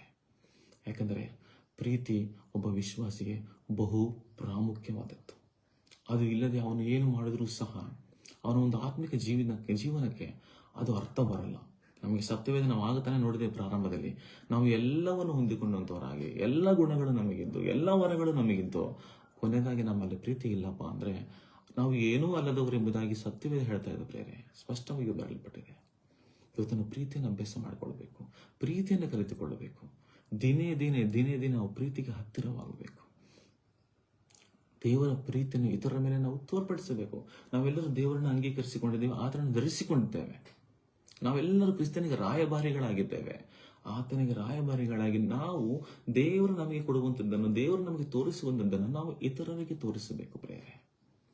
ಸೊ ದೇವರು ನಮ್ಮ ಪ್ರೀತಿಯನ್ನು ಇತರರಿಗೆ ತೋರಿಸಿದಾಗ ದೇವರ ಪ್ರೀತಿ ಎಷ್ಟು ಎಂಬುದಾಗಿ ಲೋಕಕ್ಕೆ ಅರ್ಥ ಆಗುತ್ತೆ. ಲೋಕದ ಜನರು ನಮ್ಮನ್ನು ನೋಡಿ ಕಲಿತುಕೊಳ್ತಾರೆ ದೇವರ ಪ್ರೀತಿ ಎಂಥದ್ದು ಎಂಬುದಾಗಿ. ಸೊ ಆವಾಗ ಅವರಿಗೆ ದೇವರ ಬಳಿಗೆ ಬರೋದಕ್ಕೆ ಎಷ್ಟೋವರೆಗೆ ಅವಕಾಶಗಳು ಸಿಗ್ತವೆ. ಸೊ ನೋಡಿದೆ 3 ಅಂಶಗಳನ್ನು ನಾವು ಧ್ಯಾನ ಮಾಡ್ಕೊಂಡಿದ್ದೇವೆ ಪ್ರೇರೆ. ಮೊದಲನೇದಾಗಿ ನಾವು ದೇವರನ್ನ ಪ್ರೀತಿ ಮಾಡುವಂಥರಾಗಿರಬೇಕು. ಎರಡನೇದಾಗಿ ನೋಡಿದ್ದೇವೆ ನಮ್ಮ ನೆರೆಹೊರೆಯನ್ನು ಪ್ರೀತಿ ಮಾಡಬೇಕು. ಮೂರನೇದಾಗಿ ನಮ್ಮ ಶತ್ರುಗಳನ್ನು ನಾವು ಪ್ರೀತಿ ಮಾಡಬೇಕು ಪ್ರೇರೆ. ಈ ಒಂದು 3 ಅಂಶಗಳನ್ನು ಮರೆತಾಗ ನಿಜವಾಗಲೂ ಒಂದು ಕ್ರಿಸ್ತನ ಪ್ರೀತಿ ನಮ್ಮಲ್ಲಿದೆ ಎಂಬುದಾಗಿ, ಒಂದು ಪರಿಪೂರ್ಣವಾಗಿರುವಂಥ ಪ್ರೀತಿ ನಾವು ದೇವರ ಮೇಲೆ ಇಟ್ಟಿದ್ದೇವೆ ಎಂಬುದಕ್ಕೆ ಒಂದು ಅರ್ಥ ಇರುತ್ತೆ ಪ್ರೇರೆ. ಒಬ್ಬ ತಾಯಿ ತನ್ನ ಮಗನನ್ನು ಕಳೆದುಕೊಂಡಿರ್ತಾಳೆ. ಆ ಒಂದು ಮಗನು ಬೆಟ್ಟಗಾಡು ಪ್ರದೇಶದಲ್ಲಿ ಎಲ್ಲೋ ತಪ್ಪಿ ಹೋಗಿರ್ತಾನೆ. ಬೆಳಗಿನಿಂದ ಹುಡುಕ್ತಾ ಇರ್ತಾರೆ. ಎಷ್ಟೋ ಜನ ಪೊಲೀಸರು ಅವರು ಇವರೆಲ್ಲ ಬರ್ತಾರೆ, ಹುಡುಕ್ತಾರೆ, ಸಿಗಲ್ಲ. ಕತ್ತಲೆ ಆಗುತ್ತೆ, ಇನ್ನೇನು ಸೂರ್ಯ ಮುಳುಗ್ತಾನೆ, ಕತ್ತಲೆ ಆಗುತ್ತೆ, ಏನು ಕಾಣಿಸ್ತಾ ಇರಲ್ಲ, ಸಿಗಲ್ಲ. ಆದ್ರೂ ಒಬ್ಬ ತಾಯಿ ಏನ್ ಮಾಡ್ತಾಳೆ ಅಂದ್ರೆ ಆ ಒಂದು ಬೆಟ್ಟನು ಗುಡ್ಡನು ಕಣಿವೆನ ಯಾವ್ದು ಲೆಕ್ಕ ಮಾಡದೆ ಅದೇ ರೀತಿ ಹುಡುಕೋದಕ್ಕೆ ಅದೇ ಕಂಟಿನ್ಯೂ ಮಾಡ್ತಾನೆ ಇರ್ತಾಳೆ ಹುಡುಕೋದು. ಎಲ್ಲರೂ ಹೇಳ್ತಾರೆ ಬೇಡಮ್ಮ, ಅದೆಲ್ಲ ಒಂದು ಫಾರೆಸ್ಟ್ ಏರಿಯಾ ಇದೆ, ಹಡವಿ ಇದೆ, ಬೆಟ್ಟಗಳಿದೆ, ಈ ನೈಟ್ ಟೈಮಲ್ಲಿ ಬೇಡ, ಬೆಳಿಗ್ಗೆ ಎದ್ದು ನಾವು ಹೋಗೋಣ, ಹುಡುಕೋಣ, ನಾವೆಲ್ಲರೂ ಸಹಾಯ ಮಾಡ್ತೀವಿ, ಬಿಟ್ಟು ಬಿಡು ಅಂದ್ರೆ ತಾಯಿ ಕೇಳಲ್ಲ ಪ್ರಿಯರೇ. ಹೇಗೋ ಕಷ್ಟಪಟ್ಟು ಹೋಗಿ ಅಲ್ಲಿ ಹೋಗಿ ಇಲ್ಲಿ ಹೋಗಿ ಏನೋ ಒಂದು ಮಾಡಿ ಕೊನೆಗೆ ತನ್ನ ಮಗನನ್ನು ಹುಡುಕಿಕೊಂಡು ಬರೋದರಲ್ಲಿ ಯಶಸ್ಸನ್ನು ಪಡಿತಾಳೆ. ಅವಾಗ ಎಲ್ಲರೂ ಬಂದ ಮೇಲೆ ಕೇಳ್ತಾರೆ, ಯಾಕೆ ಮನೆಗೆ ಇದು ಹೇಗೆ ಸಾಧ್ಯವಾಯಿತು? ನಿನ್ನ ಮಗನ ನಾವೆಲ್ಲರೂ ಸೇರಿ ಹುಡುಕಿದ್ದೇವೆ, ಸಿಕ್ಕಿಲ್ಲ. ಈ ಒಂದು ಕತ್ತಲೆಯಲ್ಲಿ ಕೂಡ ನೀನು ಹೋಗಿ ಹುಡುಕೊಂಡು ಬಂದಿಲ್ಲ, ಹೇಗೆ ನಿನಗೆ ಇದು ಸಾಧ್ಯವಾಯಿತು ಅಂತ ಕೇಳಿದಾಗ ಆ ತಾಯಿ ಹೇಳ್ತಾಳೆ, ಇವನು ನಿಮ್ಮ ಮಗ ಅಲ್ಲ, ನಮ್ಮ ಮಗ, ನನ್ನ ಮಗ ಇವನು. ಯಾಕಂದ್ರೆ ಇವನು ನಿನ್ನ ಮಗ ಆಗಿದ್ರೆ ನಿಮಗೆ ನಿಜವಾಗ್ಲೂ ಇವನ ಮೇಲೆ ಬಹಳ ಪ್ರೀತಿ ಇರ್ತಾ ಇತ್ತು, ಯಾರು ರೆಸ್ಟ್ ಮಾಡ್ತಿರ್ಲಿಲ್ಲ ಹುಡುಕೋದ್ರಲ್ಲಿ. ಸೊ ಇವನು ನನ್ನ ಮಗ ಆಗಿರ್ಲಿಕ್ಕೆ ನನಗೆ ತುಂಬಾ ಪ್ರೀತಿ ಇವನ ಮೇಲೆ, ಅದಕ್ಕಾಗಿ ನನ್ನ ಪ್ರಾಣವನ್ನು ಕೂಡ ನಾನು ಲೆಕ್ಕಿಸಿದೆ, ನನ್ನ ಮಗನನ್ನು ನಾನು ಹುಡುಕಿಕೊಂಡು ಬಂದೆ ಎಂಬುದಾಗಿ ಒಂದು ತಾಯಿ ಹೇಳ್ತಾಳೆ ಪ್ರಿಯರೇ. ಇವತ್ತು ತಂದೆಯಾದ ದೇವರು ತನ್ನ ಪ್ರಾಣವನ್ನು ಕೂಡ ಲೆಕ್ಕಿಸಿದೆ. ಆತನು ನಮ್ಮನ್ನು ಆರಿಸಿಕೊಂಡಿದ್ದಾನೆ, ನಮ್ಮನ್ನು ಹುಡುಕಿಕೊಂಡು ಈ ಒಂದು ಲೋಕಕ್ಕೆ ಬಂದಿದ್ದಾನೆ. ನರಕದ ಹಾದಿಯಲ್ಲಿ ಅಂಧಕಾರದಲ್ಲಿ ಪಾಪದಲ್ಲಿ ಬಿದ್ದಂತ ನಮ್ಮನ್ನು ರಕ್ಷಿಸೋದಕ್ಕೋಸ್ಕರ ಆತನು ಹುಡುಕಿಕೊಂಡು ಆತನ ಒಂದು ಲೋಕಕ್ಕೆ ದೀನನಾಗಿ ಬಂದಿದ್ದಾನೆ. ತನ್ನ ರಕ್ತವನ್ನು ಸುರಿಸಿ ಪ್ರಾಣವನ್ನು ಕೊಡುವಷ್ಟು ಪ್ರೀತಿ ತೋರಿಸಿದ್ದಾನೆ ಪ್ರೇರೆ. ಇವತ್ತು ನಾವು ದೇವರನ್ನು ಪ್ರೀತಿ ಮಾಡುವಂತ ನಾವು ಈ ಒಂದು 3 ಅಂಶಗಳು ನಮ್ಮ ಜೀವಿತದಲ್ಲಿ ಇದೋ ಇಲ್ಲೋ ಒಂದು ಸಾರಿ ನಾವು ಪರೀಕ್ಷೆ ಮಾಡಿಕೊಳ್ಳೋಣ ಪ್ರೇರೆ. ಈ ಒಂದು 3 ಅಂಶಗಳ ಮೂಲಕ ದೇವರು ಇವತ್ತು ಬೆಳಿಗ್ಗೆ ನಮ್ಮೊಟ್ಟಿಗೆ ಮಾತನಾಡಿದ್ದಾನೆ. ಈ ಒಂದು 3 ಅಂಶಗಳು ನಮ್ಮಲ್ಲಿ ಇದ್ದರೆ ದೇವರಿಗೆ ಸ್ತೋತ್ರ. ಒಂದು ವೇಳೆ ಇಲ್ಲದೆ ಹೋದ್ರೆ ಇವತ್ತು ನಾವು ಈ ಅಂಶಗಳನ್ನು ಧ್ಯಾನ ಮಾಡಿಕೊಂಡಿದ್ದೇವೆ, ಇದನ್ನು ನಾವು ಅಭ್ಯಾಸ ಮಾಡೋಣ, ಹೃದಯದಲ್ಲಿ ಇಟ್ಟುಕೊಳ್ಳೋಣ, ಇದರ ಪ್ರಕಾರ ನಡೆಯುವುದಕ್ಕೆ ನಾವು ಪ್ರಾರಂಭ ಮಾಡೋಣ, ಪ್ರಯತ್ನ ಪಡೋಣ. ಒಬ್ಬ ವಿಲಿಯಂ ಕೇರಿ ದೇವಭಕ್ತನು ಈ ರೀತಿಯಾಗಿ ಹೇಳ್ತಾನೆ, ನಾವು ದೇವರಿಂದ ನಾವು ದೊಡ್ಡ ದೊಡ್ಡ ಆಶೀರ್ವಾದಗಳನ್ನು ಹೊಂದಿಕೊಳ್ಳಬೇಕು ಅಂದ್ರೆ ನಾವು ಮೊದಲಿನಿಂದ ಏನ್ ಮಾಡ್ಬೇಕಂತೆ, ದೇವರಿಗೋಸ್ಕರ ದೊಡ್ಡ ಕಾರ್ಯಗಳನ್ನ ನಾವು ಮಾಡಬೇಕು. ದೇವರು ನಮಗೆ ದೊಡ್ಡ ಆಶೀರ್ವಾದಗಳನ್ನು ಕೊಡೋದಕ್ಕೆ ಆತನು ಯಾವಾಗಲೂ ಸಿದ್ಧನಾಗಿದ್ದಾನೆ. ಆದರೆ ನಾವು ಅದಕ್ಕಿಂತ ಮೊದಲು ಏನ್ ಮಾಡಬೇಕು? ದೇವರಿಗೋಸ್ಕರ ದೊಡ್ಡ ದೊಡ್ಡ ಕಾರ್ಯಗಳನ್ನು ನಾವು ಮಾಡಬೇಕು, ದೊಡ್ಡ ದೊಡ್ಡ ತ್ಯಾಗಗಳನ್ನು ಮಾಡಬೇಕು. ಅನೇಕ ಸಾರಿ ನಮಗೆ ಇಷ್ಟವಿಲ್ಲದೆ ಇದ್ದರೂ ಸಹ ದೇವರ ಆಜ್ಞೆಗಳನ್ನ ಕಷ್ಟವಾದರೂ ಸಹ ನಾವು ಪಾಲಿಸಲೇಬೇಕು. ಈ ಒಂದು 3 ಅಂಶಗಳು ನಮ್ಮೊಂದು ಹೃದಯದಲ್ಲಿ ಇರುವುದಾದರೆ ಪ್ರೇರೆ, ಈ ಒಂದು ಲೋಕದಲ್ಲಿ ನಮಗೆ ಯಾವುದು ಕೂಡ ಅಸಾಧ್ಯವಾಗಿ ತೋರಲ್ಲ.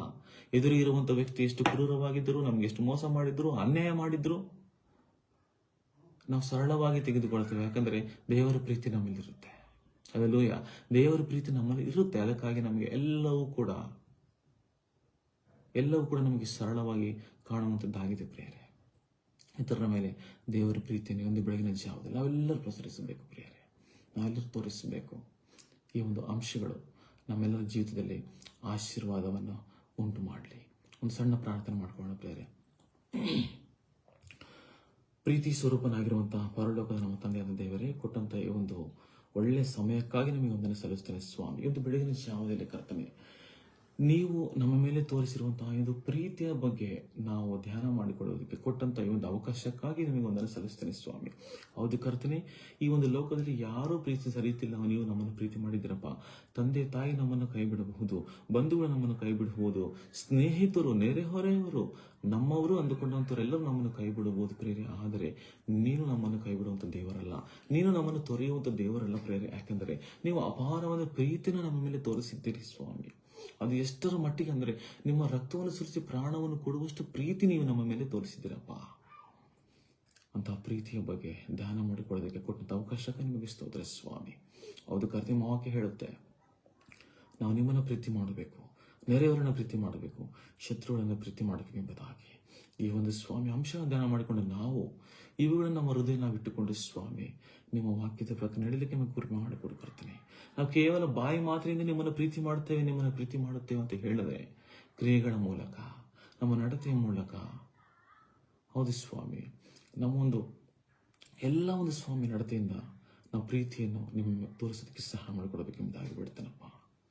ಇತರರ ಮೇಲೆ ಪ್ರೀತಿಯನ್ನು ತೋರಿಸೋದಕ್ಕೆ ಸಹಾಯ ಮಾಡಿರಿ ಸ್ವಾಮಿ ಕರ್ತನೆ. ಕ್ಷಮಿಸುವಂಥ ಗುಣವನ್ನು ನಮಗೆ ಕೊಡಿರಿ ಸ್ವಾಮಿ. ನಮಗೆ ಮನುಷ್ಯರು ಎಷ್ಟೋ ನಮಗೆ ಸ್ವಾಮಿ ಅನ್ಯಾಯ ಮಾಡಿರ್ಬೋದು, ಮೋಸ ಮಾಡಿರ್ಬೋದು ಸ್ವಾಮಿ. ಆದರೆ ನಾವು ನಿಮ್ಮ ಪ್ರೀತಿ ನಮ್ಮ ಮೇಲೆ ತೋರಿಸೋದಕ್ಕೆ, ಕ್ಷಮಿಸುವುದಕ್ಕೆ ನಮಗೆ ಸಹಾಯ ಮಾಡಿಕೊಡ್ಬೇಕೆಂಬುದಾಗಿ ಬಿಡ್ತಾನಪ್ಪ ತಾರೆ. ಒಂದು ವಾಕ್ಯದ ಮೂಲಕ ನಮ್ಮೆಲ್ಲರೊಟ್ಟಿಗೆ ಮಾತನಾಡಿದ್ದಕ್ಕಾಗಿ ನೀವು ವಂದನೆ ಸಲ್ಲಿಸ್ತೇನೆ ಸ್ವಾಮಿ. ಎಲ್ಲ ತಲೆಬಾಗಿದ ಪ್ರತಿಯೊಬ್ಬರನ್ನ ಹಸ್ತಕ್ಕೊಪ್ಪಿಸ್ತೇನೆ. ಅವರನ್ನು ಆಶೀರ್ವಾದ ಮಾಡಿರಿ, ದೀವಿಸ್ತಿರಿ, ನಡೆಸಿರಿ. ಪ್ರೀತಿಯನ್ನು ಒಂದು ಲೋಕಕ್ಕೆ ನಾವೆಲ್ಲರೂ ಸೇರಿ ಒಟ್ಟಾಗಿ ನಿಮ್ಮ ಪ್ರೀತಿಯನ್ನು ಹಂಚೋದಕ್ಕೆ ನಮಗೊಂದು ಭಾಗ್ಯವನ್ನು ದೇವಪಾಲಿಸಿಕೊಡಬೇಕೆಂಬುದಾಗಿ ಬಿಡ್ತೇನೆ. ಕೃಪೆ ತೋರಿಸ್ರಿ. ಘನ ಮಾನ ಮಹಿಮೆ ನೀವು ಎಲ್ಲರೂ ನಿಮಗೊಬ್ಬನಿಗೆ ಸಲ್ಲಿಸುತ್ತಾ ನಮ್ಮ ತಂದೆಯಾದ ಯೇಸು ಕ್ರಿಸ್ತನ ಮುಖಾಂತರ ಬೇಡಿ ಹೊಂದಿದ್ದೇನೆ ತಂದೆ. ಆಮೇನ್, ಆಮೇನ್. ಎಲ್ಲರಿಗೂ ನನ್ನ ವಂದನೆಗಳು ಪ್ರಿಯ ದೇವಜನರೇ. ಇಷ್ಟೊತ್ತು ಅವಕಾಶವನ್ನು ಕೊಟ್ಟಿದ್ದಕ್ಕಾಗಿ ಮತ್ತು ವಿಲಿಕನ್ ಸ್ಟೋನ್ ಆಫ್ ಅವರಿಗೂ ಸಹ, ಅವ್ರ ತಂಡದವರಿಗೂ ಸಹ, ಮತ್ತು ಪಾಸ್ಟರ್ ಸ್ಟೀವನ್ ಅವರಿಗೂ ಸಹ, ಅವರಿಗೂ ಸಹ ನಾನು ವಂದನೆ ಸಲ್ಲಿಸುವಂತವರಾಗಿದ್ದೇನೆ. ಎಲ್ಲರಿಗೂ ವಂದನೆಗಳು. Thank you so much.